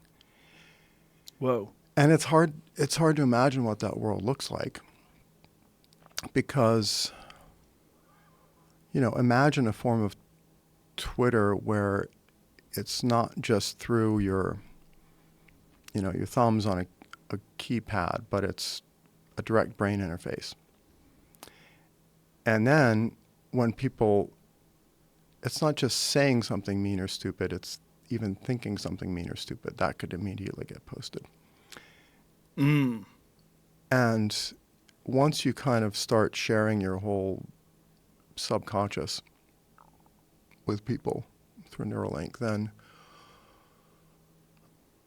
we'll have to level up with some new social norms about what that means and sort of how much radical honesty we can take from each other. That seems to be where the future is. The complete dissolving of all boundaries between people and information, people and their lives, and that some sort of a way of recording your actual experiences or letting people share them in real time. Like, imagine if people decided to let people, through some virtual reality scenario, put on headsets and experience you having sex with your girlfriend. Yeah. You say, hey, we're going to fuck on Periscope. Come on, join in. Mm-hmm. And everybody just puts on their Neuralink and their augmented reality headset, and they put on their haptic feedback suit, which is, now in, like iPhone 10 level. You go back to iPhone 1, it's a piece of shit. Mm-hmm. Haptic feedback 10, it's going to be incredible. It's going to be silky smooth. It's going to feel like real touch, and they're going to be able to have sex along with you. You're going to have a digital orgy. Yeah, I think that's coming within 50 years, maybe earlier. That's a very conservative guess, yeah. 100% it's coming. Oh, there it is. Jesus Christ, Jamie. There's a haptic feedback system. Just looking around in there. What is this? Buy it. Oh, this couple's sexy as fuck, too. Take your clothes off, folks. Why are you wearing these goofy outfits pretending you're superheroes? What are these things for? Climate control systems, biometric systems, motion capture, and avatar system. Boy, we're fucked, Geoffrey. Yeah, it's for VR, AR, and MR. See, this is all happening while we're chit-chatting about it. These people have already engineered it. I know, and society is going to be totally blindsided by this. Yeah. Because everybody thinks, oh, well, I saw it on Black Mirror, but I know that's not even my, so I don't have to worry about it in my generation yet because it's only science fiction. You said something on Sam Harris's show that gave me a little bit of hope that turned out to not be true. Okay. You said something, you were talking about asteroids, about our ability to recognize asteroids and stop the impact. Nope. According to Neil deGrasse Tyson, we need at least 10 years. We need to know that they're 10 years, they're going to hit in 10 years, and then maybe we could do something. That's not comforting, is it? Well, okay, here's the thing. It would be really good to invest at least a few tens of billions of dollars in doing that. For sure. Just as insurance. But the probability of a significant asteroid impact within the next century is pretty low, if I understand it correctly. I think it's just guesswork. Those motherfuckers just whiz by all the time. Whoosh. Yeah. Whoosh. Whoosh. But the probability of us getting hit eventually is 100%. Yeah. It'll happen probably in a few million years. But why do you say that? Is that to make yourself feel better? I'll be long gone. It'll be my great grandchildren that have to worry about that. Well, you got to play the odds, right? I mean, we could be exterminated by a gamma ray burst from a supernova. Oh yeah. At any time. With no warning. But it's pretty unlikely, and it hasn't happened before in the history of life on Earth. Right, but it happens constantly, all throughout the universe. There was a documentary I watched once that freaked me the fuck out. It was all about hypernovas, and they were talking about when they first started discovering them that they were really actually concerned that there was a war going on in space. And then they recognized that all these explosions were happening all day long, and they thought there was a war going on in the cosmos, which is really fascinating because I think this is when they I want to say this is the 60s when they discovered this. Does that make sense? In a way, it's kind of surprising that we haven't seen evidence of that happening already, right? I mean, when I wrote my piece about the Fermi paradox, which is why don't we have evidence of aliens already, my solution was basically, well, most species that are intelligent, that invent technology, get wrapped up in video games and virtual reality and sex technology, and it just distracts them, and they kind of drop the ball on staying alive and exploring anything. And I think it's still quite likely that happens to most intelligent species, that they just kind of disappear up their own buttholes. with Yeah, entertainment. or they create some sort of an artificial life form that's far more advanced than anything that's biological, Yeah. and it has no desire, need, or no instincts to reproduce. Yeah. You know, if we, I mean, I've said this too many times that I think that we are essentially some sort of a electronic caterpillar that gives birth to a technological butterfly, and we're making a cocoon right now. We don't know what we're doing, and we're about to create artificial life. And then we're doing it through our intense desire for innovation, constantly want newer, better things, whether it's televisions or cars or phones. We're never like, this one's perfect. Let's just stop here. Never. The desire is always towards every, fill in the time period, we want a new version, a better version with improvements, and we keep getting those.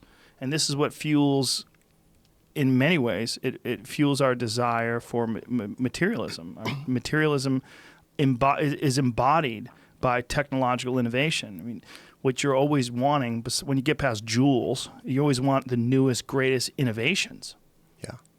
I think at a certain point, humanity is going to have to bite the bullet and say, we should plan which innovations come first, what happens next.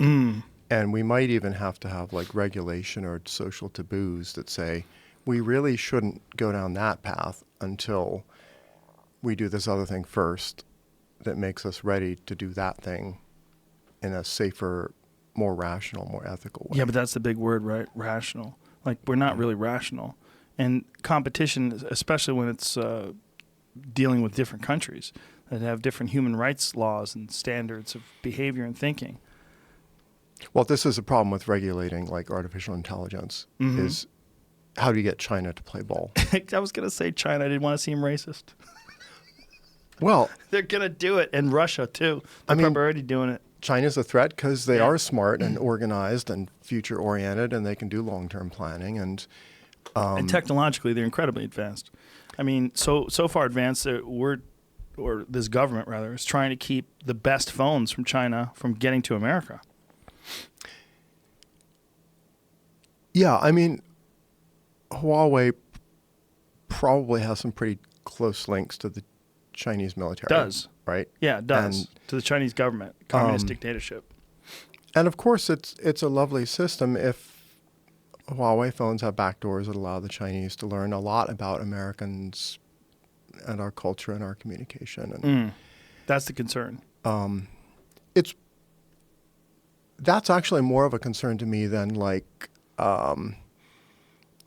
military spying in the strict sense, because I think China has so many people working on cyber warfare that we probably don't even have any idea what their capabilities are.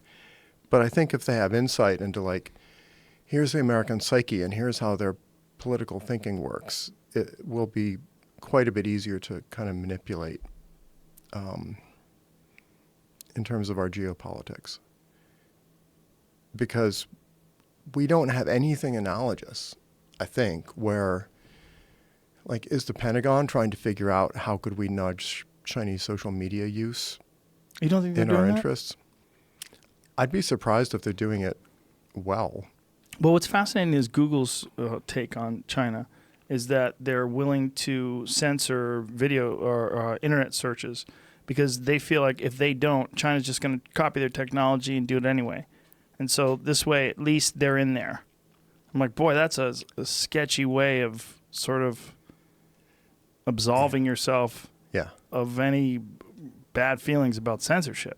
You're contributing to censorship, government-issued censorship, because you want to control the market. And we're going, oh, yeah, well, you can't Google Tiananmen Square. You literally can't Google Tiananmen Square.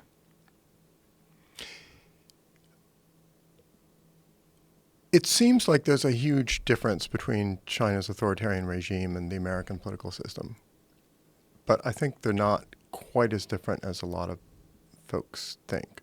Like, if you talk to Chinese academics about, like, what can you research and what can you not research?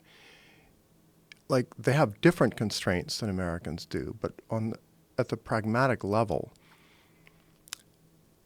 there are certain topics that they can address that we can't, and vice versa.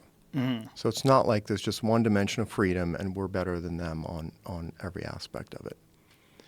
And I think American citizens have no idea how restricted American scientists are in kind of what we're allowed to study. And what we're allowed Is to it talk about. allowed to, or what you can get grants and approval for? And is that the same thing as allowed to? Effectively, it's the same thing. Because if you don't have any funding, you're not going to. There's no Yeah. study. You can't do science without money. Right.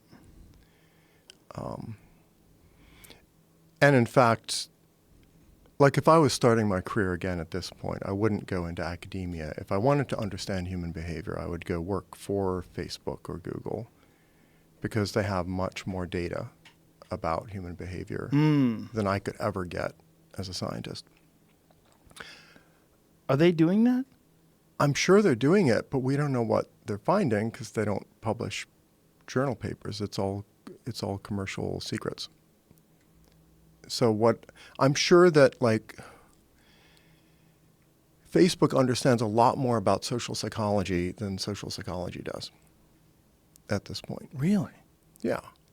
How could they not? They have like 1.2 billion people interacting socially regularly, and they data mine the hell out of that for commercial purposes. Right, but are they publishing things? Are they sharing this information No, internally?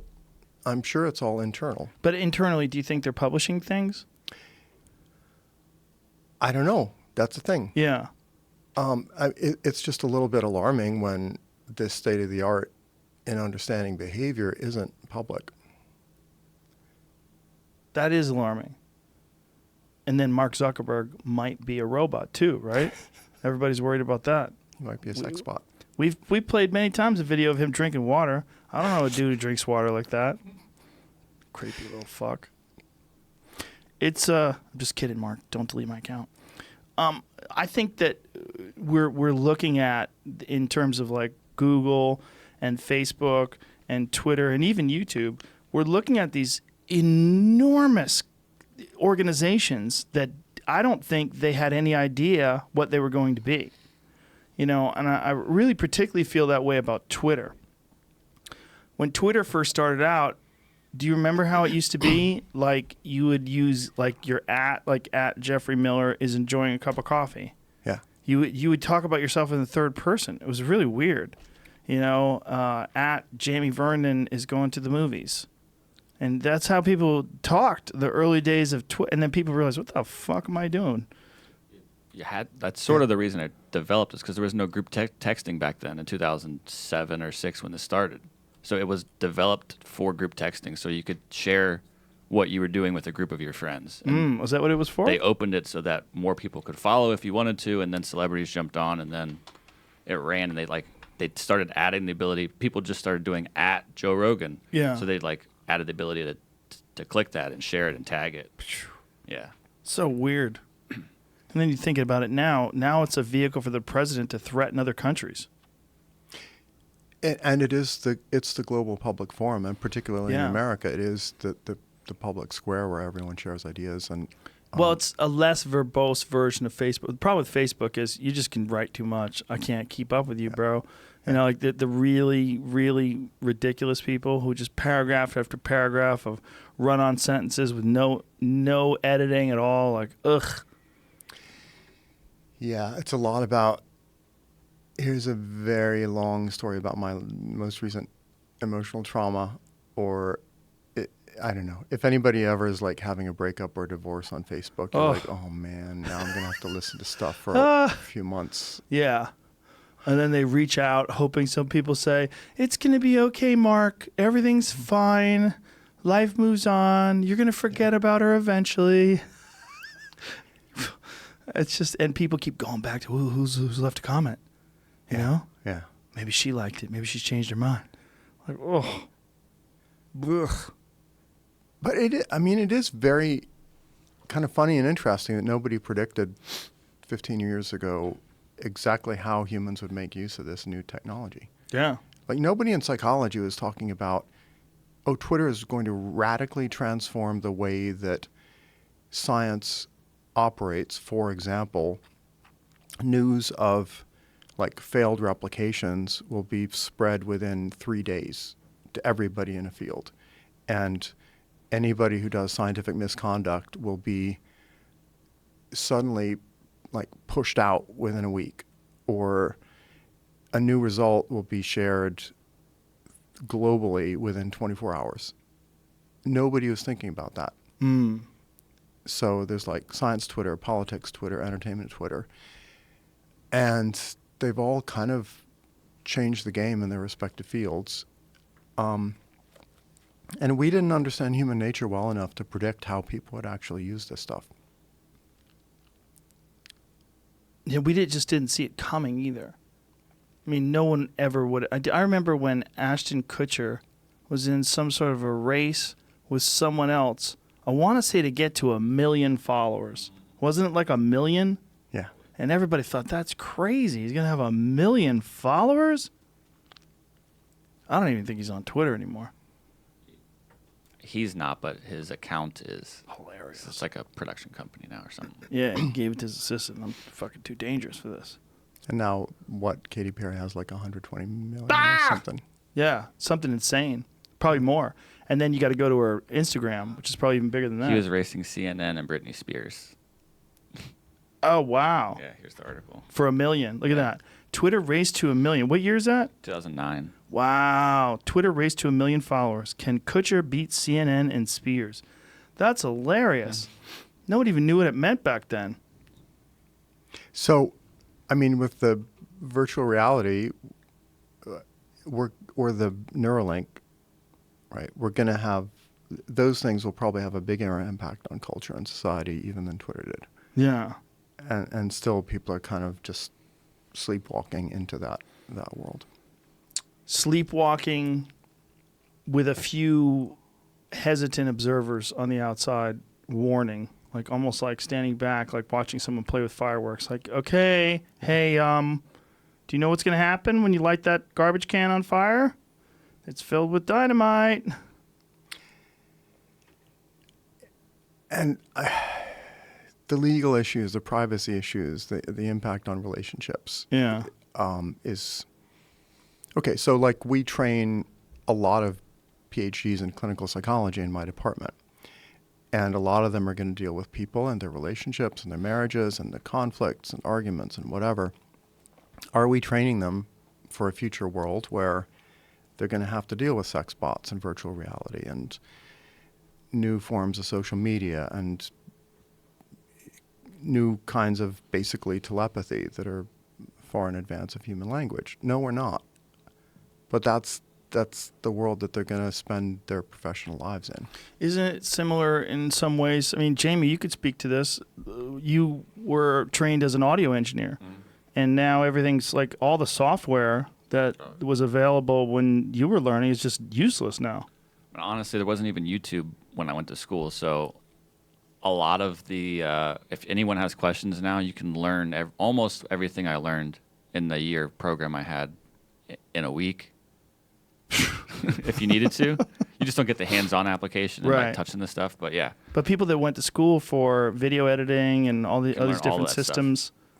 Detailed from anyone you want to watch now almost, because they even have like the master class. You could learn screenwriting from Aaron Sorkin. You can learn directing from whoever, Ron Howard or whatever it is.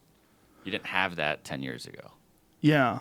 And then in terms of financial, I mean, the amount of financial strain that getting into traditional education puts on people, and they get out of school and they're saddled with this debt that is also, you can't even absolve it if you declare bankruptcy. Which is kind of hilarious when you think of the dirty shit that banks do and Wall Street does and all the risks they take and all the chaos that they have created from their shitty decisions that have affected the entire economy, and they're absolved. But yet some kid who wanted to get a gender studies degree and now owes $250,000 some fucking half-assed Michigan university. I think it's unconscionable. Yeah. It's terrible. I mean, I feel really morally conflicted about working in an industry that I think is pretty exploitative in a lot of ways. Yeah, I was going to ask you about that. Like, what's the stance that you take? I mean, if a kid comes to you and says, you know, I don't know what to do here. I mean, generally the stance I take. So in a way, I'm lucky because I work at a large state public university, and tuition is really pretty. Do you want to say which one it is so cheap. people can take your class? University of New Mexico. Oh. And it's great. We serve 40,000 students, and we charge very, very little tuition money compared to most places because it's state subsidized. And if you keep up a certain grade point average, it's about as close to free as you can get in America. So I don't feel like we're as economically exploitative as if I was like teaching at Middlebury College or Yale or whatever. Mm-hmm. But still, if undergrads come to me and they go, what should I learn? What should I major in? What classes should I take? The only real advice I can give is like take stuff that's going to be useful in your life, your personal life, no matter what career you do. Mm. So you should take my human sexuality class because you'll probably be a sexual being for the rest of your life and you'll be in relationships of some sort or another. You should learn about politics. You should learn about the history of civilization. You should learn about animal behavior and biology and all that stuff. But don't expect that like you can major in pharmacy and then get a job as a pharmacist that makes $100K out of the gate because that might be automated. Don't assume you can go to law school and you'll make bank like your dad did because a lot of that, like document discovery, is being automated. Don't assume you're going to be a surgeon because that might be roboticized. So I just say you should try to get a classical liberal arts education that equips you as a citizen and as a person and as an ethical being. And that's the future-proof way to do it. And even then, there's a distinct possibility that this education or a superior version of it will be available through some new, unfound, or soon-to-be-discovered form. Yeah. And just expect that you will, if you stay curious throughout your life, you'll be able to learn about as much, in every 4 to 6 years going forward as you learned in this 4 to 6 years of college. That's what's interesting is that no one really thinks of university education as being something that equips you for life, that you're learning so that you can you're just educating yourself and to sort of make your mind more available of possibilities and options and causes and effects and just for your own edification. This is not a consideration. People think, I need a career. I'm going to go to college for 4 years. When I get out, I want a kick-ass job because I want to buy a Lexus or whatever it is. My favorite students, honestly, are the mature students. It's the vets who've had a couple tours in Iraq or Afghanistan and come back to college. And they have life experience. And they're like here because they really want to learn, not because their parents think it's the right thing to do. Or even in my human sexuality class, I get grandparents in their 60s and 70s sometimes. Really? Yeah. Grandparents? And they're great because they've actually had like 50-year marriages, so they know a little something about, psychology. And it's not for their career, it's not for the status, it's because they really want to be there and they want to learn. Well, I would also imagine they're not as filled with angst as an 18-year-old first escaped from the family nest and is not understanding what to do with their freedom and so many distractions. They're there just to educate themselves. Yeah, they're less neurotic. They're more confident. They call me out on my bullshit sometimes. Do they? Oh yeah, what bullshit? Well, the horrifying thing now, if you're teaching a class, is you can make a factual claim, and any student can check it on Wikipedia While instantly while you're talking. Yeah. And of course, the 20-year-olds won't raise their hand and go, "That's wrong," but the grandmas will. The grandmas will. Yeah. Hilarious. So you have to. What have you been called out on?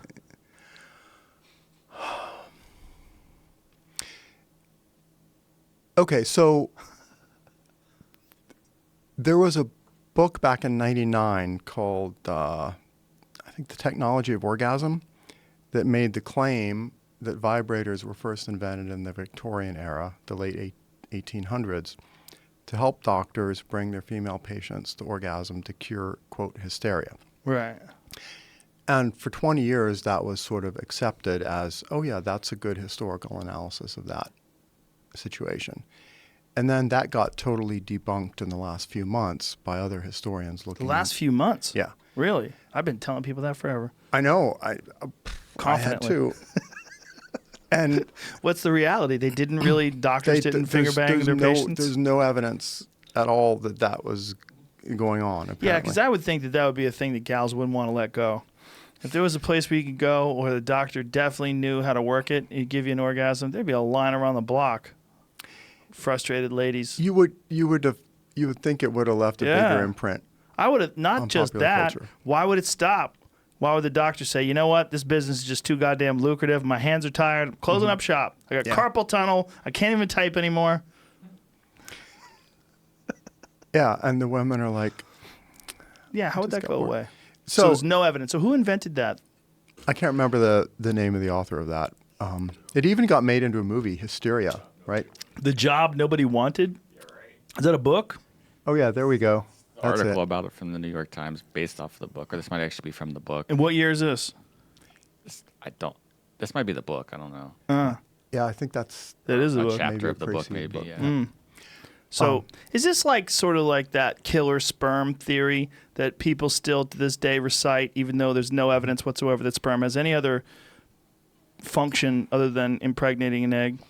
Yeah, there's a lot of kind of urban myths. That's a big one, though. About There was a whole book homosexuality. written about different sperm kinds of wars. sperm. Yeah. Sperm wars. Attack sperm Yeah, that would kill other sperm. Baker and Bellis back in the early 90s. And Those guys are assholes. it was a beautiful theory, but like nobody could replicate it, and it just didn't work. Oh, I thought it was a little Pac-Man sperm out there attacking other sperm. Right, they called it what? Kamikaze sperm. Is that what they called it? Yeah, the sperm that allegedly were specialized to. Yeah, I remember someone brought that up to me, and I read it, and I went, boy, I don't know about that.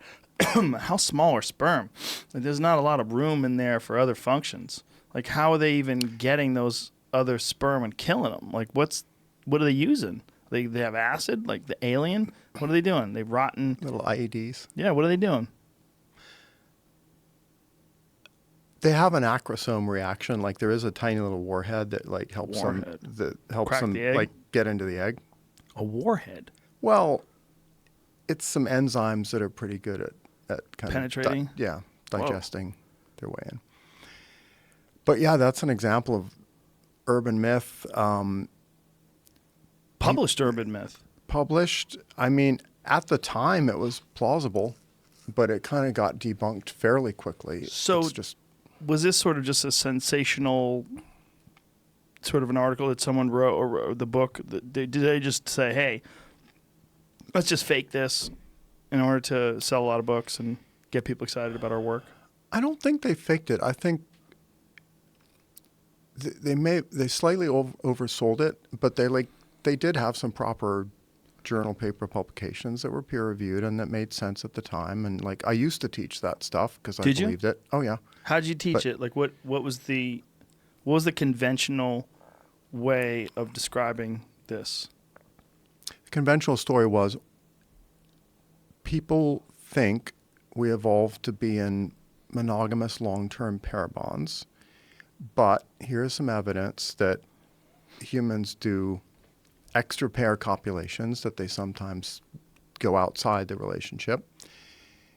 If that happens, then there's occasional sperm competition where a woman mates with more than one guy during one ovulatory cycle, so that potentially ejaculates from two different guys could be in a reproductive tract competing to fertilize the same egg.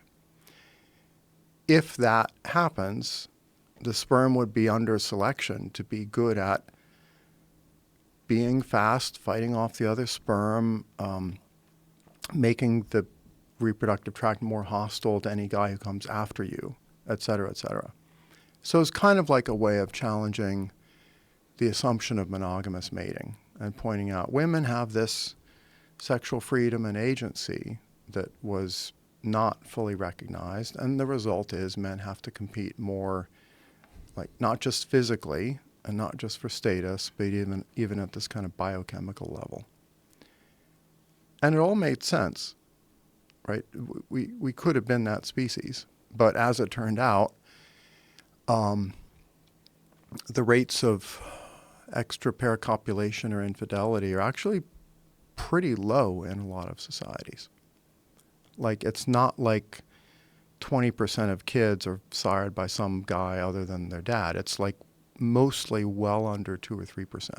Right, but we're talking about now. Yeah.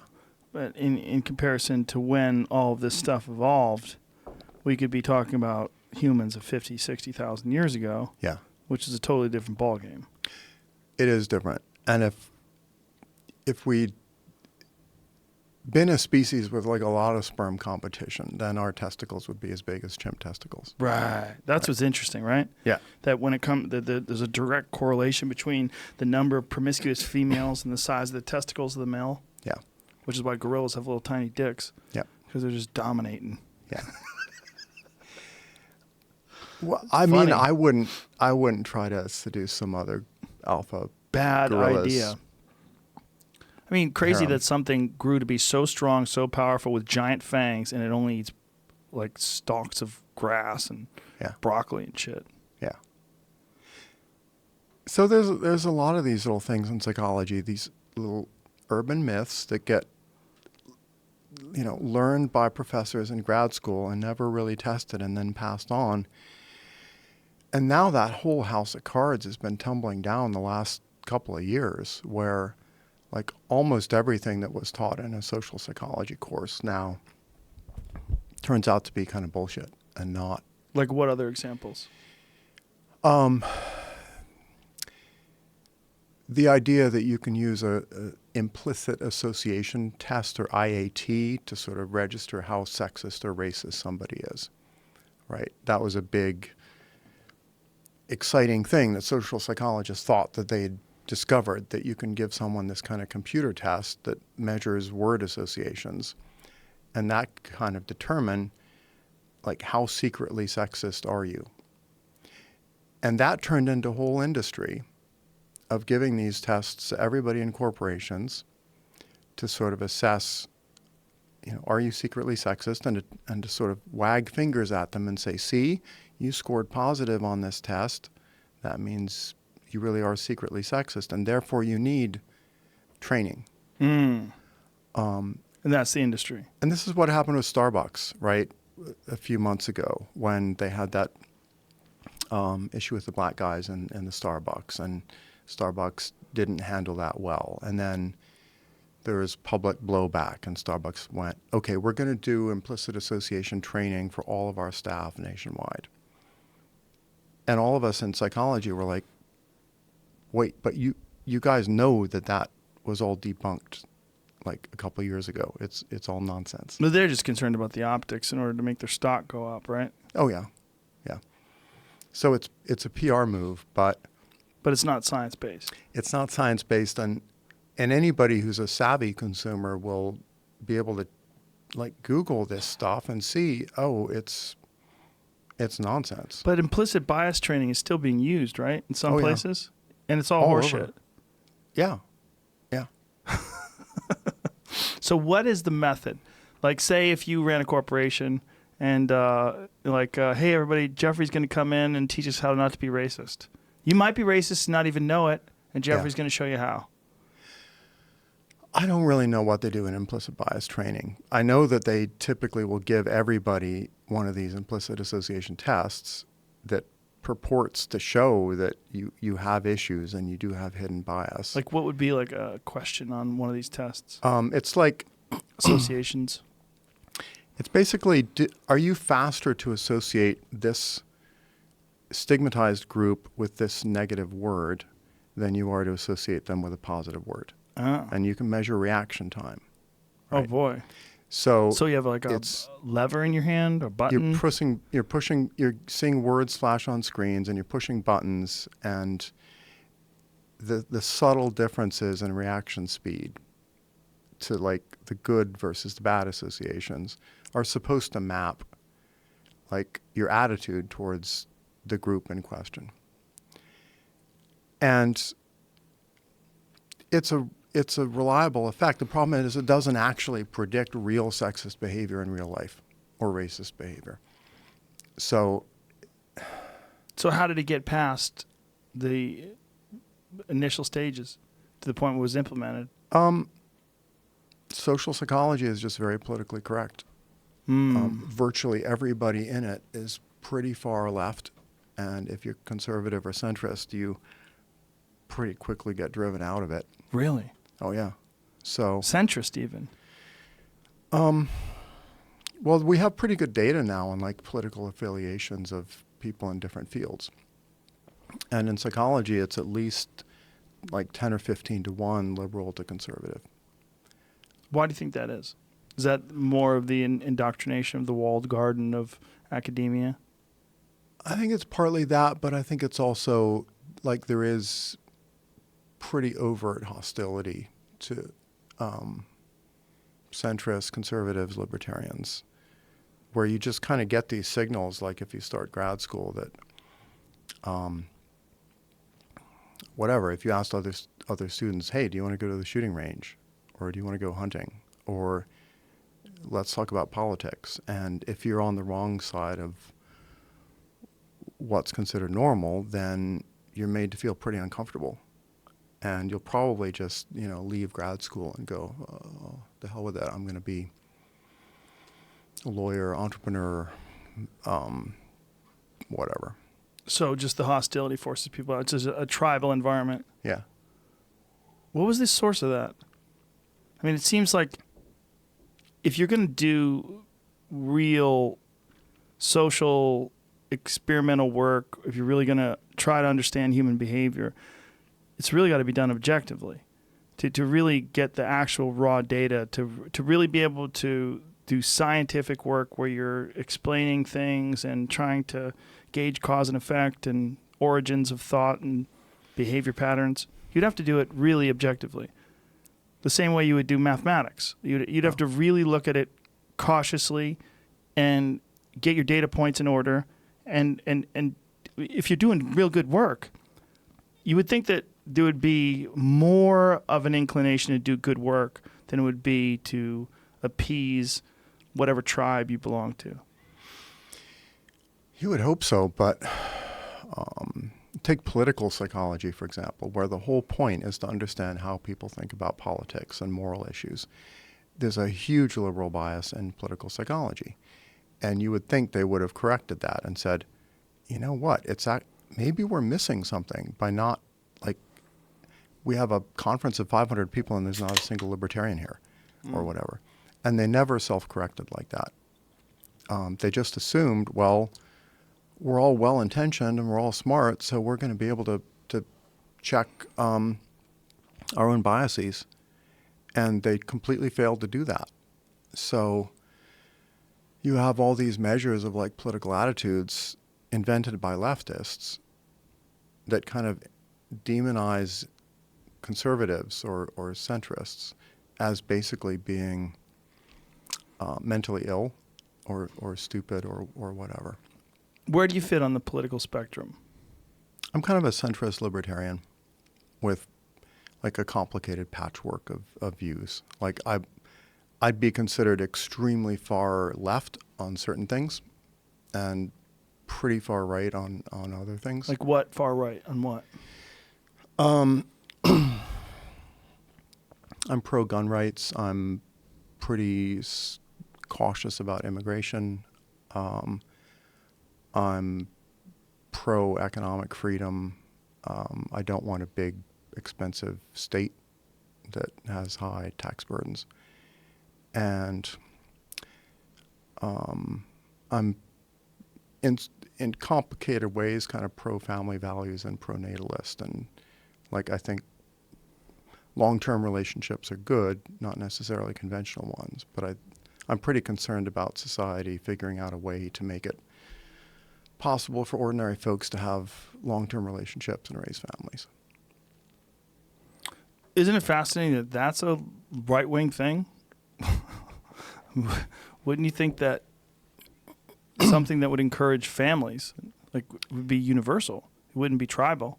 I mean, you would think that something that would encourage long-term relationships and monogamous pair bonding and people getting together and working out long-term solutions to keep a family together. That'd be good for everybody. You would think. I mean, that seems like a left-wing thing too. So the left is very concerned about environmental sustainability. Right. Right. But they're not that concerned about kind of what you could call civilizational sustainability or family sustainability.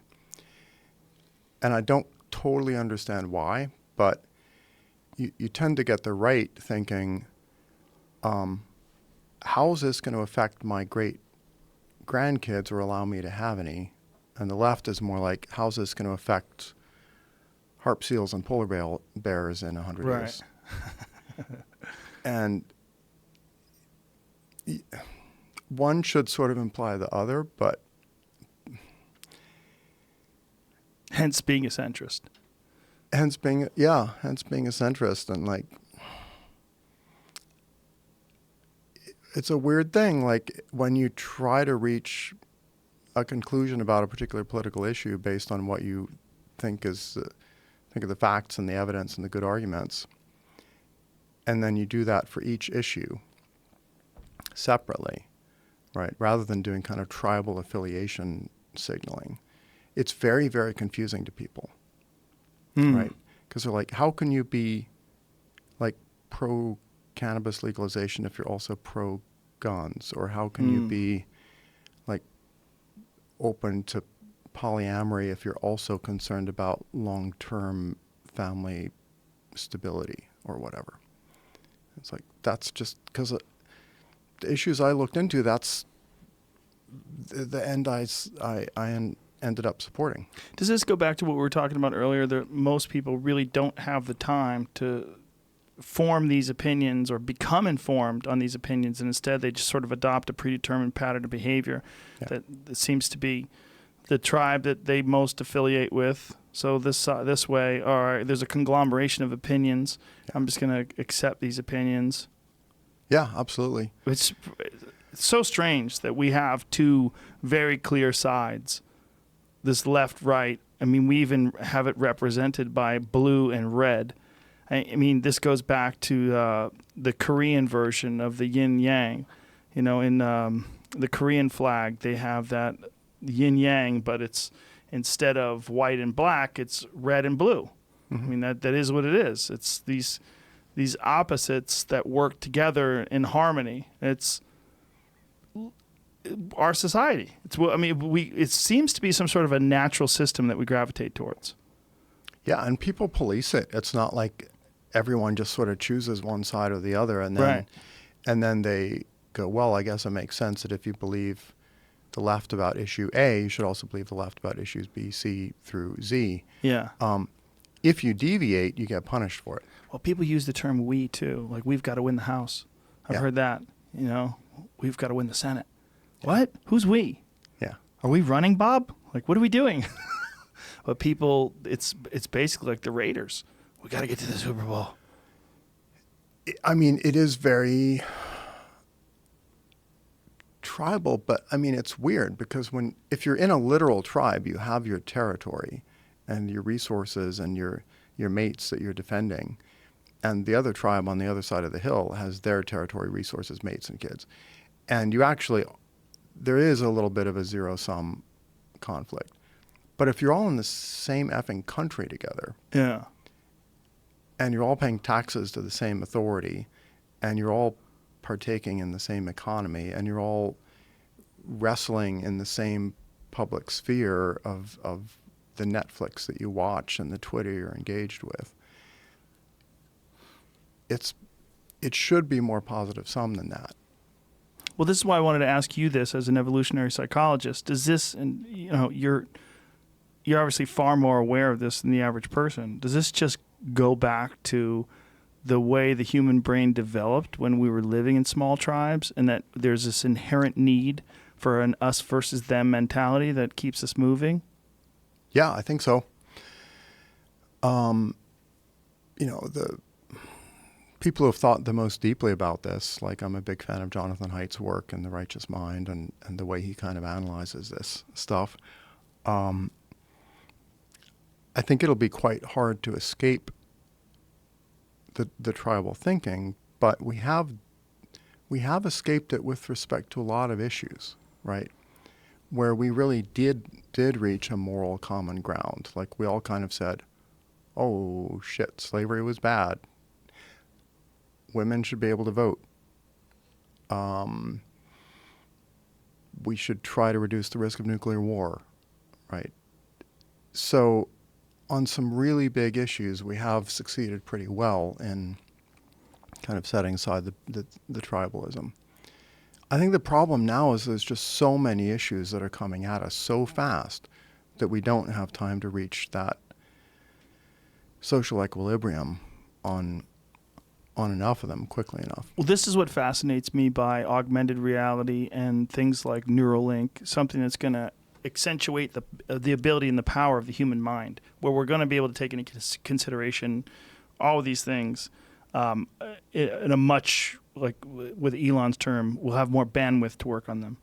Yeah. That I think the more I think about it, I think that this just quagmire of civilization, there's so many different things that we're conflicted about, that really a lot of it boils down to a lack of time and a lack of also training in how to think. One of the things that's most disturbing about education, particularly lower education, is that no one ever tells you how to think. They give you information, but they don't tell you, now here's the tricks your brain is playing on you. Like, this is why you think certain ways. This is, if you're lucky, if you're really lucky, someone teaches you about discipline. They teach you about resistance and about apathy and about procrastination and all these different games that your mind will play on you. And just that alone will give you the ability to work through things and get more stuff done. But very rarely does that even get discussed. So most of the time, you're just getting boring information stuffed into your fucking face, and you barely pay attention to it enough to pass the test. And as soon as the test is over, you forget everything you learned. Because you really didn't learn it. You just memorized it. And it wouldn't take that long to learn sort of the top dozen rationality hacks that, like, the rationalist community or the effective altruism community are very, very good at using and teaching. Like just the idea of steel manning an argument, where you develop the ability to state the strongest possible version of your opponent's argument in a way that they would go, you've said that even better than I could say. Awesome. That means you really understand me, even if you disagree with it. That's a good term too, steel man, as opposed to straw man. Yeah.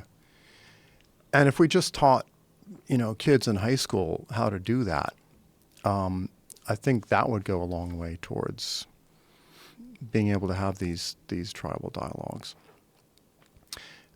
Or just being able to think quantitatively about political and policy issues. Like, how many people are affected? How are they affected? How much would it cost to fix? How do we know what the best way to do it is? Rather than just diving straight for the emotional argument. I think that would help a lot. But is it really in anyone's vested interest to teach that? And do the current stock of members of the public school teachers unions really have the ability or interest to teach that? Right. It almost seems like something they're going to have to learn online to augment their traditional education. Yeah. So ideally, you'd have like a virtual reality system where a kid could go into it and argue about some issue like gun rights or abortion or immigration.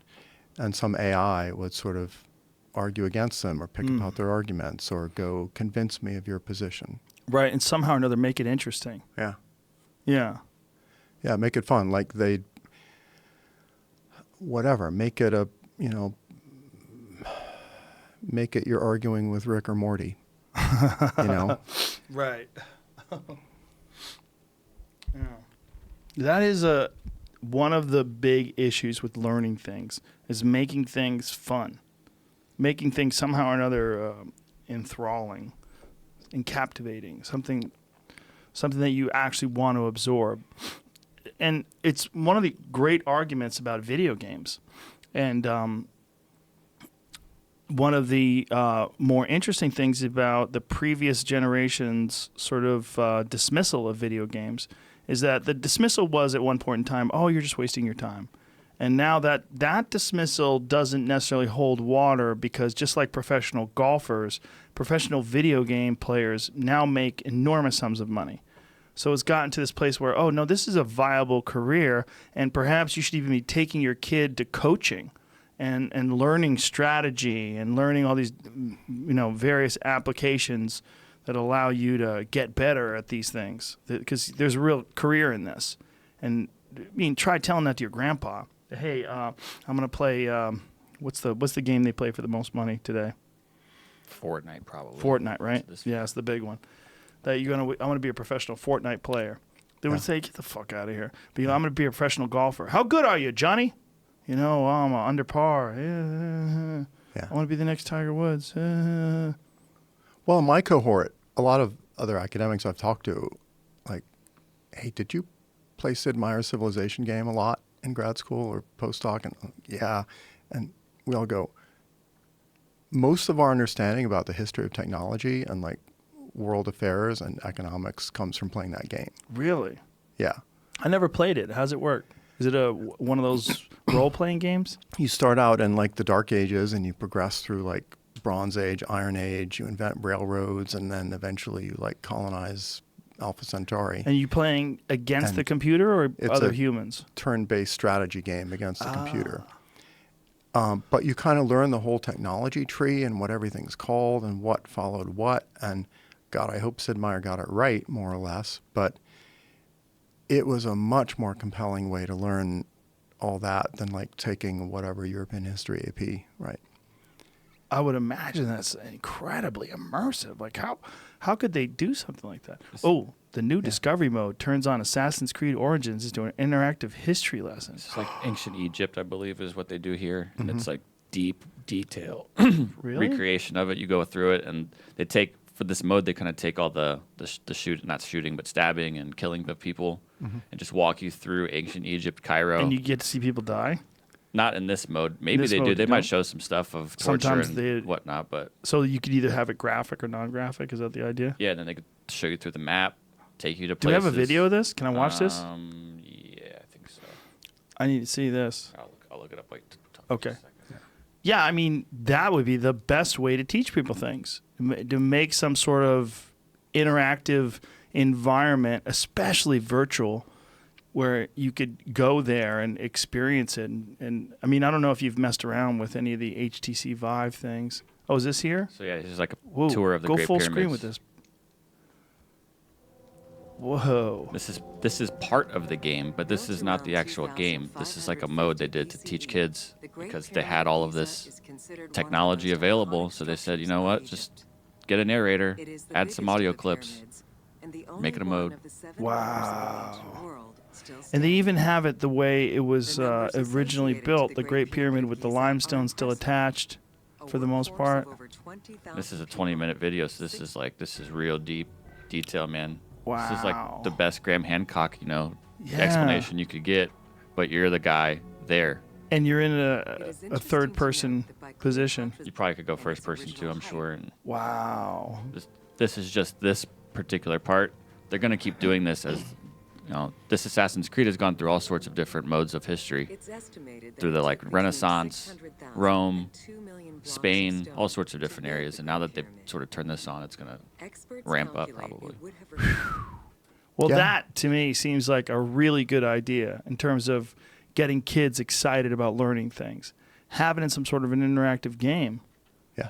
Just gamify every topic Yeah, everything. in a really high quality way. Yeah. And I think the tricky thing with education is the kind of tech that we use is several steps behind the state of the art in Hollywood special effects or documentaries or this kind of game. So the students are kind of disappointed when they come to class, right? And it's like college is really expensive and it's really retrograde in terms of the tech quality.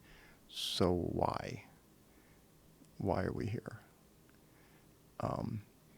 We should be on the forefront, right? It should be possible to go to your state university and see awesome gamified interactive stuff that you don't have access to at home. But everything is changing so fast. And in order for the curriculum to keep up with modern technology, it would have to revamp every year. Well, I mean, a lot of the content we teach is pretty old, actually. Like the key ideas in evolutionary biology, many of them go back 50 or 100 years. Key ideas in animal behavior or paleontology or anthropology, it's not like those get updated that fast. It's just the way you can present them technically. We're not competitive. And that's embarrassing. Is there a way to change that? Or is that seems almost insurmountable without a complete overhaul of the system? I think you need a totally different kind of university and credential that's backed by a significant amount of capital and that's technologically innovative and that's very un-PC in terms of what it teaches and how it teaches. Do you think that's possible that would come along and compete with the standard? Yes. Yeah. I think it's inevitable that that'll happen. And that's probably going to be what bankrupts. And I think it's going to eat our lunch. Yeah. How do you feel about that though, as a person who makes their living I mean, also you write books and. I'd be happy to jump ship and go do that. Would you? Oh yeah. Good for you. If I could teach hundreds of thousands or millions of people rather than 200 at a time. Well, that's essentially what Jordan Peterson is doing. Yeah, exactly. But he's not doing it through a virtual thing. He's doing it through video lectures and then physical lectures. It's really fascinating to see the reaction to him and now to Sam Harris, who's doing this as well. And not the videos, but he's definitely doing the live sort of performances. And who would have ever thought that there would be a place where public intellectuals would go and 5,000 people would sell out like that and go to see them like they would go to see fucking Kevin Hart or something. It's crazy. Yeah. Well, when Alfred Kinsey first started doing his sex surveys, and he would go around the country giving lectures, like he filled up a 4,000 person stadium in UC Berkeley just presenting the first real data on human sexuality back in late 40s, I think. Wow. And so why? Because there's a real hunger for that, because it was something the students couldn't get anywhere else. And the same was true back in the 1800s when you had famous authors touring America, like Mark Twain or... who many people think is the founder of stand-up comedy. Yeah. Right, and they would use humor, like Jordan Peterson, Sam Harris, and they would speak in the register of the people, not pretentious academic jargon. Sam is surprisingly funny. Yeah. I was told that we had dinner recently, and we were talking, and I said, dude, you're really funny. Like those little side notes and asides you throw out, little funny quips. Like this is like stand-up comedy type stuff. When someone will say something like even with you guys were talking about polyamory. Yeah. And he threw some sort of a joke like, how's that working out? Yeah. No, it's a very dry humor, which I love. Yeah. He's a funny guy. But that makes it more palatable. A spoonful of sugar helps the medicine go down. This fascinating technology in terms of video games is going to help you absorb information about ancient Egypt, and humor is going to help just make the time go by better and make the whole experience less flat. Yeah. So I think that's the future, and I think within 10 years, a lot of young people are just going to realize, if I can actually learn more from some alternative system, some franchise of really good gamified instruction, plus great presenters who have a sense of humor and are smart and kind of like heterodox and edgy, they're going to flock to that. The main thing is that business, that franchise would have to provide a credential that actually separates them from people who don't have it and that predicts performance in companies or in the future, right? Because that's the main function of the university right now, is it's this credential signaling system.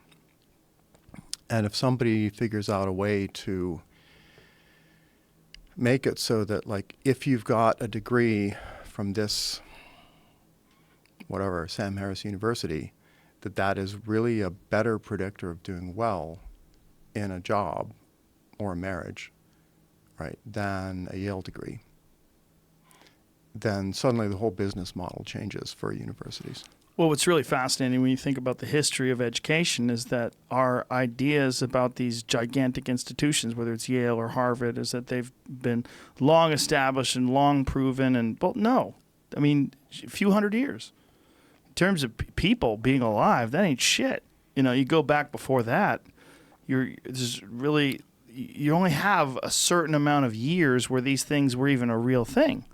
Yeah. And the idea that you have a teaching institution that's also a major research institution really only goes back to post-World War II. Like, before World War II, Harvard was basically an elite finishing school. It wasn't a research power. So that whole system that we think of as being ancient is actually just less than 100 several years old. decades. Yeah. Wow.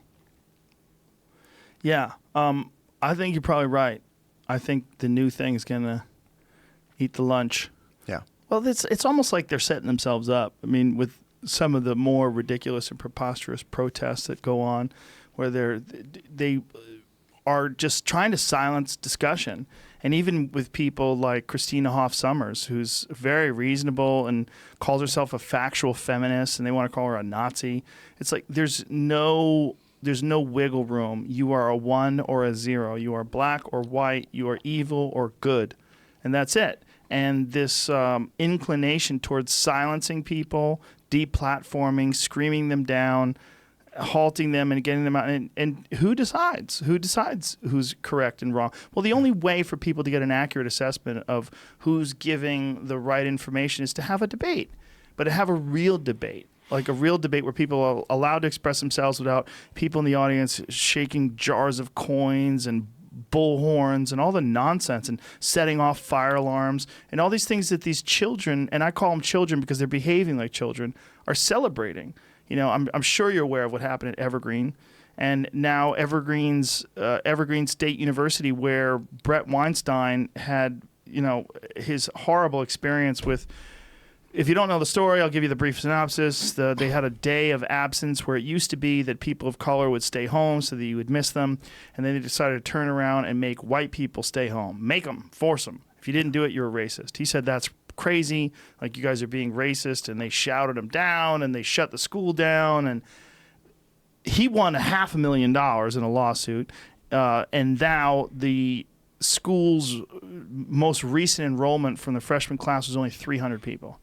Which is crazy. I mean, it's dying everyone's on noticing. The The parents notice, the students notice, and universities are so complacent. They think, oh, we can do any amount of this, Yeah. and the customers will still come. And they're wrong. As soon as there's a viable alternative where somebody can get a credential that means something and it's cheaper and better and they learn more and it's more engaging, that whole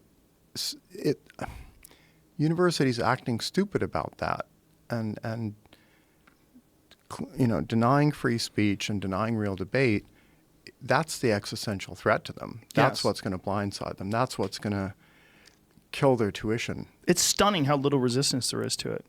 Yeah. That everyone knows that the only way to find out whose ideas are more well thought out, more valid, more factual, the only way to find that out is to have people discuss things together. Yeah. And for you to be able to make an assessment based on the facts, do it in real time, and based on who forms a more compelling argument, who's more reasonable, who's addressing all the flaws and the problems with both sides of this and coming up with a reasonable conclusion. The only way to do that is discourse. We all know that. We've known that forever. But somehow or another, in higher universities, in higher education centers, this is where they're shutting this stuff down.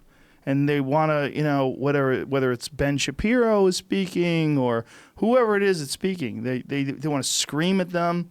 They want to yell. They want to break windows. They want to call them racists or whatever they want to call them. Stunning.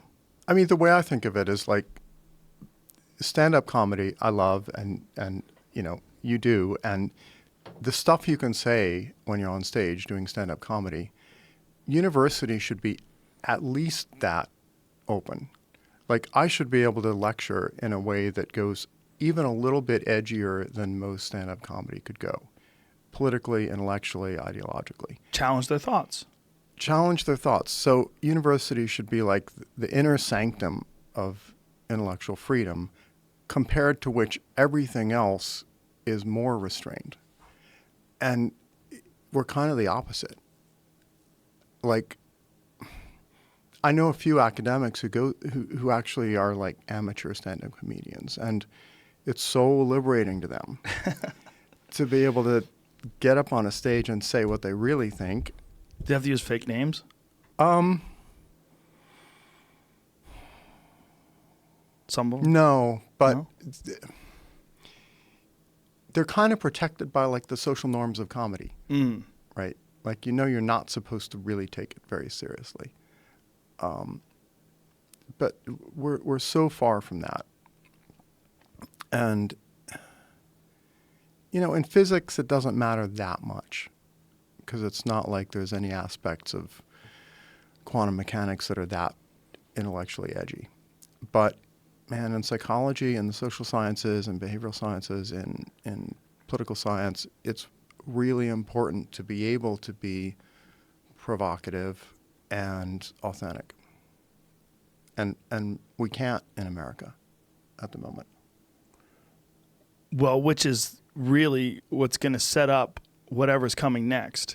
It's going to offer some sort of a new pathway, new avenue that's not restricted. Yeah. Much like what you're seeing with podcasts and blogs and all in comparison to, or YouTube videos in comparison to what you're getting on regular network television. I mean, it was network television, and then cable was the more edgy alternative. And then there was pay cable, like HBO, like, oh my God, I saw a breast, and then that got nuttier and nuttier. But then it became Netflix, which is a total another level. And then the internet's the Wild West. And they want you to go back to NBC in the 1970s. And you're like, no, I'm not going to do it. Not going to pretend. But universities seem to be stuck. Yeah, I think universities are like NBC circa 1975, right? Where they're like, oh, this cable stuff, that's not really going to matter. And then, oh, this internet and that. But the Netflix of education is coming. And it's going to be incredibly disruptive. And I hope that the academic friends and colleagues I have who are good and open-minded are ready to jump ship. Because ultimately when that they're happens. educators. Whatever form it is, what their career is they're an educator. Just like Kyle Dunnigan is a comedian, he takes on a new form with this new technology and he becomes a comedian using face-swapping technology. Yeah. That these educators are going to recognize that the landscape has changed and there's got to be some sort of a new way of distributing information.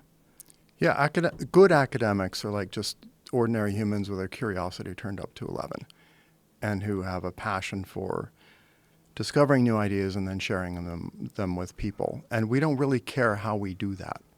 We will do it through lectures or writing books or writing articles or podcasts, whatever works the best. Have you thought about starting a podcast? Well, I did a podcast with Tucker Max a couple years ago, The Mating Grounds, where it was sort of related to our mate book that was dating advice for young single guys. But it wasn't. What was the advice? It wasn't really. It was figure out what women authentically actually want, and then try to transform yourself in that direction so you're a better boyfriend. What do they want? Women want guys who are well-informed and know about the world and ambitious and capable. Capability is the main thing, like competency, just in as many domains as possible. They want guys who are in like reasonably good physical shape and good mental health and who can strike the right balance between being kind of nice and agreeable and kind, but also being dominant and assertive and kind of high status. And if that's too much to ask, you become a male feminist. Just grovel. Just bend the knee. Bend the knee. So, yeah, and when I teach human sexuality, I kind of emphasize this to students, that there's a lot you can do to make yourself more attractive to whoever you want to attract. It's not all limited by what traits you're born with. What's fascinating is the difference in what a man is attracted to versus what a woman's attracted to. And this is something that we just don't like to admit. Yeah. There's a great deal of difference when it comes to heterosexuals, at least. Yeah. I mean, there's a lot of difference when it comes to short-term mating, like what men want if it's a one-night stand versus what women want. Yeah. But if you look at long-term mating, like who people choose for marriage, there's actually quite a bit of convergence there. Like everybody wants someone who's mentally healthy and reliable and smart and kind and would pick the kids up on time from school, etc. Yeah. And funny. Funny is really important. Brett Weinstein talked about the difference between a woman who is beautiful versus a woman who's hot. And what hot does is it gives you the opportunity to spread your genes with very little responsibility. So a one-night stand from a girl who's hot, you don't have to mate you don't have to like court her, get her to love you, show your virtue, earn her respect. No, you just bang her in the park. Like that's hot versus someone who's beautiful, who you really go out of your way to maybe even be a better person so that you could attract that person. Yeah. Yeah, if you fall in love with someone, you want to be a better person for them. But it's fascinating that there are these two choices, and I never really thought about it until he brought it up, but they're essentially ways to distribute your DNA. There's pathways. One of them is through long-term bonding, and you want a stable, reliable woman who has a lot of self-respect, who chooses you, makes you feel good she chooses you, and the other one's a freak. Yeah. But the fact that all different kinds of people exist with all different mating strategies shows that each of those strategies historically and evolutionarily has worked. Like it's been a valid strategy. Yeah. Because there wouldn't be like promiscuous men or women if that hadn't been something that worked. Sure. Right. There also wouldn't be long-term pair bonded, like, family people if that hadn't worked. So I think it's silly when people are sort of dissing each other's mating strategies as if, well, there's one proper way and then all the other ways are sort of degenerate or reactionary or whatever. Well, the other mating strategies produce fucked up kids.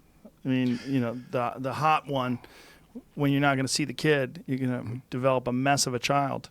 And those are the ones they use to sell cars. Well, right? I mean, but each fucked up by what standards, though? Well, Right, there's that's the no question. father around, you have daddy issues. I think a lot of that is just a way of kind of shaming these other mating strategies. What do you mean? Well, of course, you get a little bit of circular logic, for example, where you say this mating strategy, for example, let's say a high degree of promiscuity. You say that's bad. Why? Because it leads to offspring who in turn act promiscuous.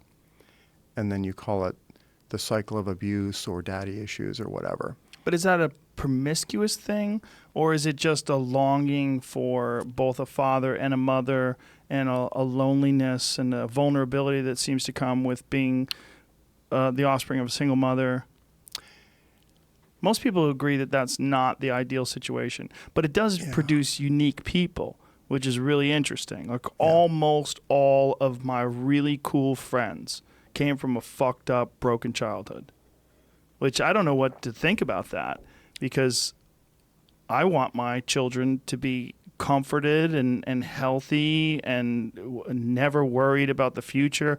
But all my friends that grew up in chaotic environments where everyone was poor and fucked up and there's crime and violence and nonsense and chaos, Those are the interesting ones. Their parents were drug addicts. Those are the cool ones. So it's such a conundrum as a parent. Yeah, I mean, so like as a scientist, you got to look at, the whole spectrum of mating and parenting behavior and go, particularly as an evolutionary psychologist, you can say, I might have a moralistic reaction to that. I might go, that's bad. But you know what? If what we consider bad is actually the way most of the other 4,000 species of mammals do it, then who are really the weird families anyway, right? Most mammal families, the dads aren't involved. It's single moms raising offspring by themselves under harsh conditions. And they're not doing pair bonds, right? Hardly any mammals do pair bonds apart from like gibbons and a few prosimians, like really small primates. I'm just very hesitant to kind of moralize it. Right, but is it really fair or even accurate to compare ourselves to things that only live to be like 10? I mean, we're talking about enormously complicated emotions, far more so because of communication and societal norms and, comparison. Yeah. There's so much more involved with being a person. It's just like if you look back historically, right? Premarital sex used to be demonized, right? And folks used to say, well, oh my God, you had one or two lovers before you settled down with your husband? That's terrible. And you could produce statistical correlations to say, oh, look, premarital sex is correlated with being lower class or criminal or drug use or whatever. Like, that's all true, but then society moved in a direction that said premarital sex is okay. But wasn't that really because of birth control? Because once a woman had an ability to control her reproductive system and say, I can just have sex for pleasure and enjoyment. Yeah. Because before the consequences were so grave, especially in poverty. Yeah. Like now there's another mouth to feed and now I can't work because I have to take care of the baby. So, Right. Yeah. So the technology of contraception made a big difference.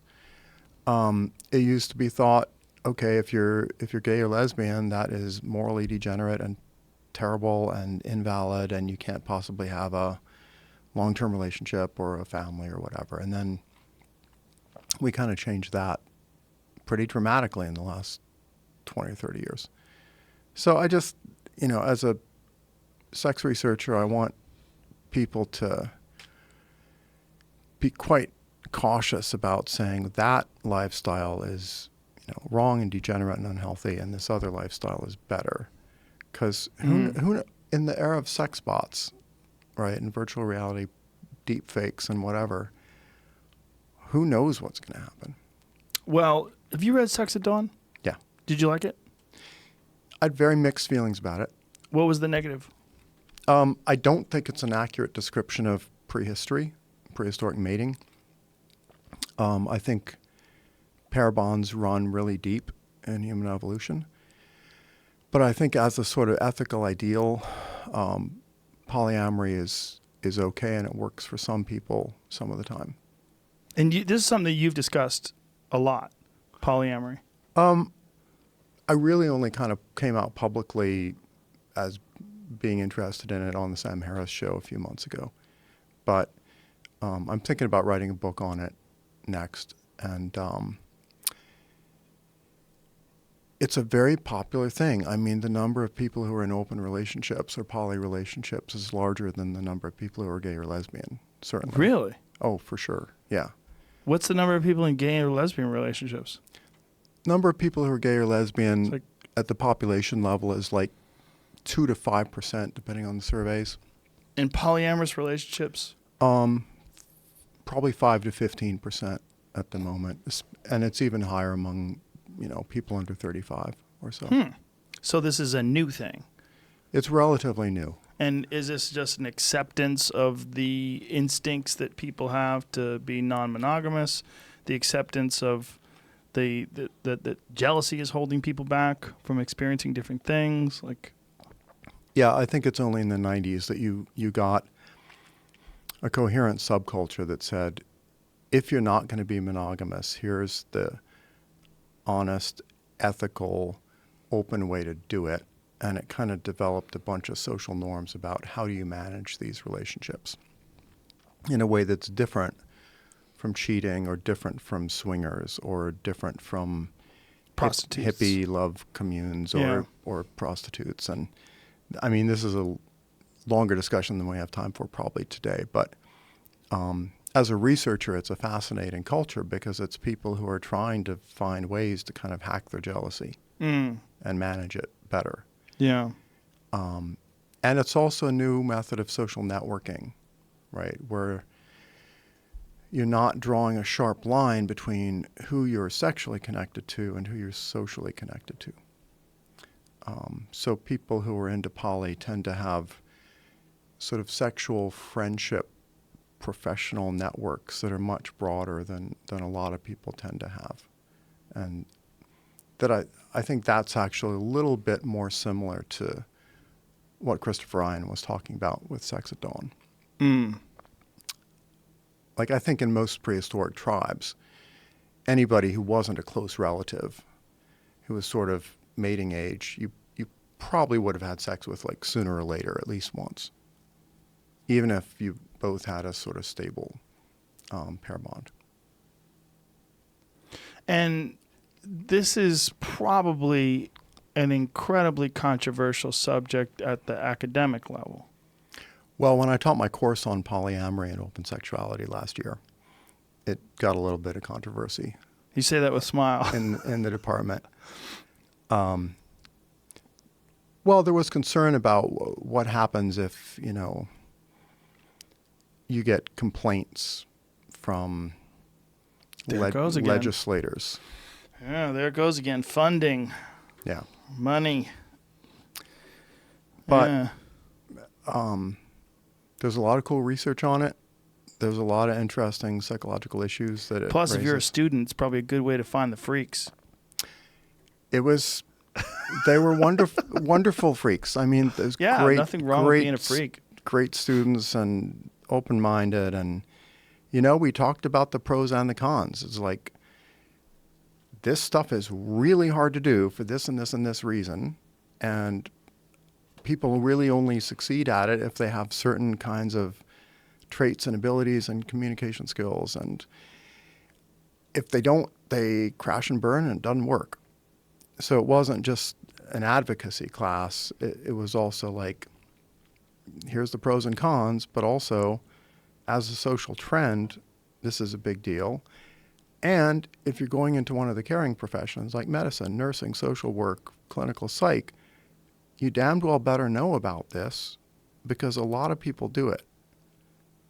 And if you're giving advice to a couple and they're in an open relationship and you don't even understand what that means or how it works, you're going to give bad advice. And that's, to me, kind of professional malpractice.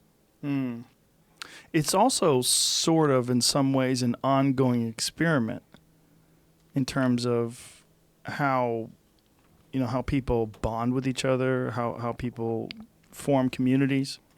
Yeah. And this is, in particular, in today's climate, in today's society, with the ability to distribute this information and discuss these things in groups, and Yeah. it's a different world in terms of just collecting data and comparing experiences. Yeah, it's a work in progress.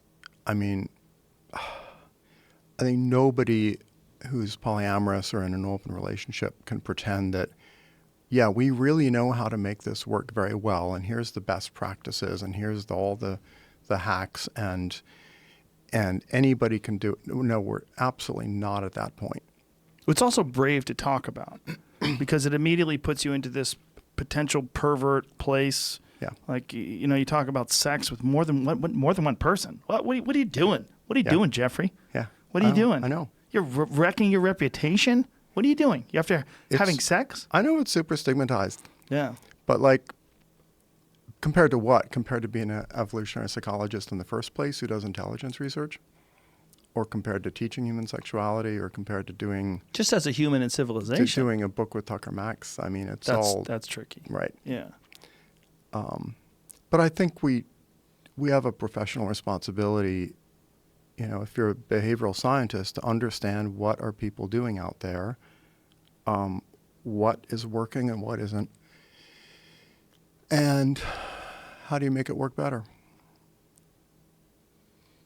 And the people who ignore it, I think it's kind of like if you were like a psychologist in the early 70s, right, when the gay and lesbian rights movement was starting. If you'd sort of said, oh, God, I hope that'll blow over. Like, that doesn't deserve research. We should keep it as a mental disorder in, the DSM, right? I feel like poly is sort of at the same place where, there are reactionaries who go, that's just gross and disgusting, just like people in, the early 70s would have said homosexuality is gross and disgusting. Well, it's brave to discuss right now. I mean, it may very well be like, when you're talking about the gay and lesbian revolution of the 1970s, it may be 40 years from now, it's just like that. Yeah. Like, oh, they're this. Yeah. This is that. Normal. No, who cares? But in today's day and age, it's tread carefully, right? Well, somebody's got to research it and talk about it. Yeah. And I think people should read Sex at Dawn by Christopher Ryan, but that shouldn't be the final word about, human evolution and polyamory. What's another good book on it? I mean, The Ethical Slut is a good kind of... That sounds like a restaurant. it's kind of the poly Bible. Is it really The Ethical Slut? I love it. It's Who a wrote book, that? Dossie what's her name? Eaton, I think. I can't remember. She's got a co-author. The Ethical Slut. What a great name. I know it's a poly Bible for 20 I hope everybody years. buys that book just to have it on your shelf. I hope that book sells 1 billion copies. It's done pretty well, I think. There it is, The Ethical Slut. Yeah. Dossie Easton and Janet Hardy. What a great name for a book. I'm sad that I never came up with that. It's a good title. But I don't think there's a good book yet that's actually savvy about evolutionary psychology and human sexuality and polyamory and how it's all going to play out in the next 10 years or so. And this is why you're contemplating writing it yourself. Yeah. Yeah. Yeah. Well, I hope you do, man. Thanks. And thanks for coming here. It's a lot of fun. It's been a pleasure. We talked for 3 hours. Can you believe that? Awesome. Oh, my God. Yeah. We did. Time warp in this room. Time flew. Thank you, Geoffrey. Really appreciate it. You're welcome. Tell people how to find you on Twitter. I'm Primal Poly, PRIMALPOLY. And website. Geoffrey Miller and primalpoly.com. Okay. Thank you, sir.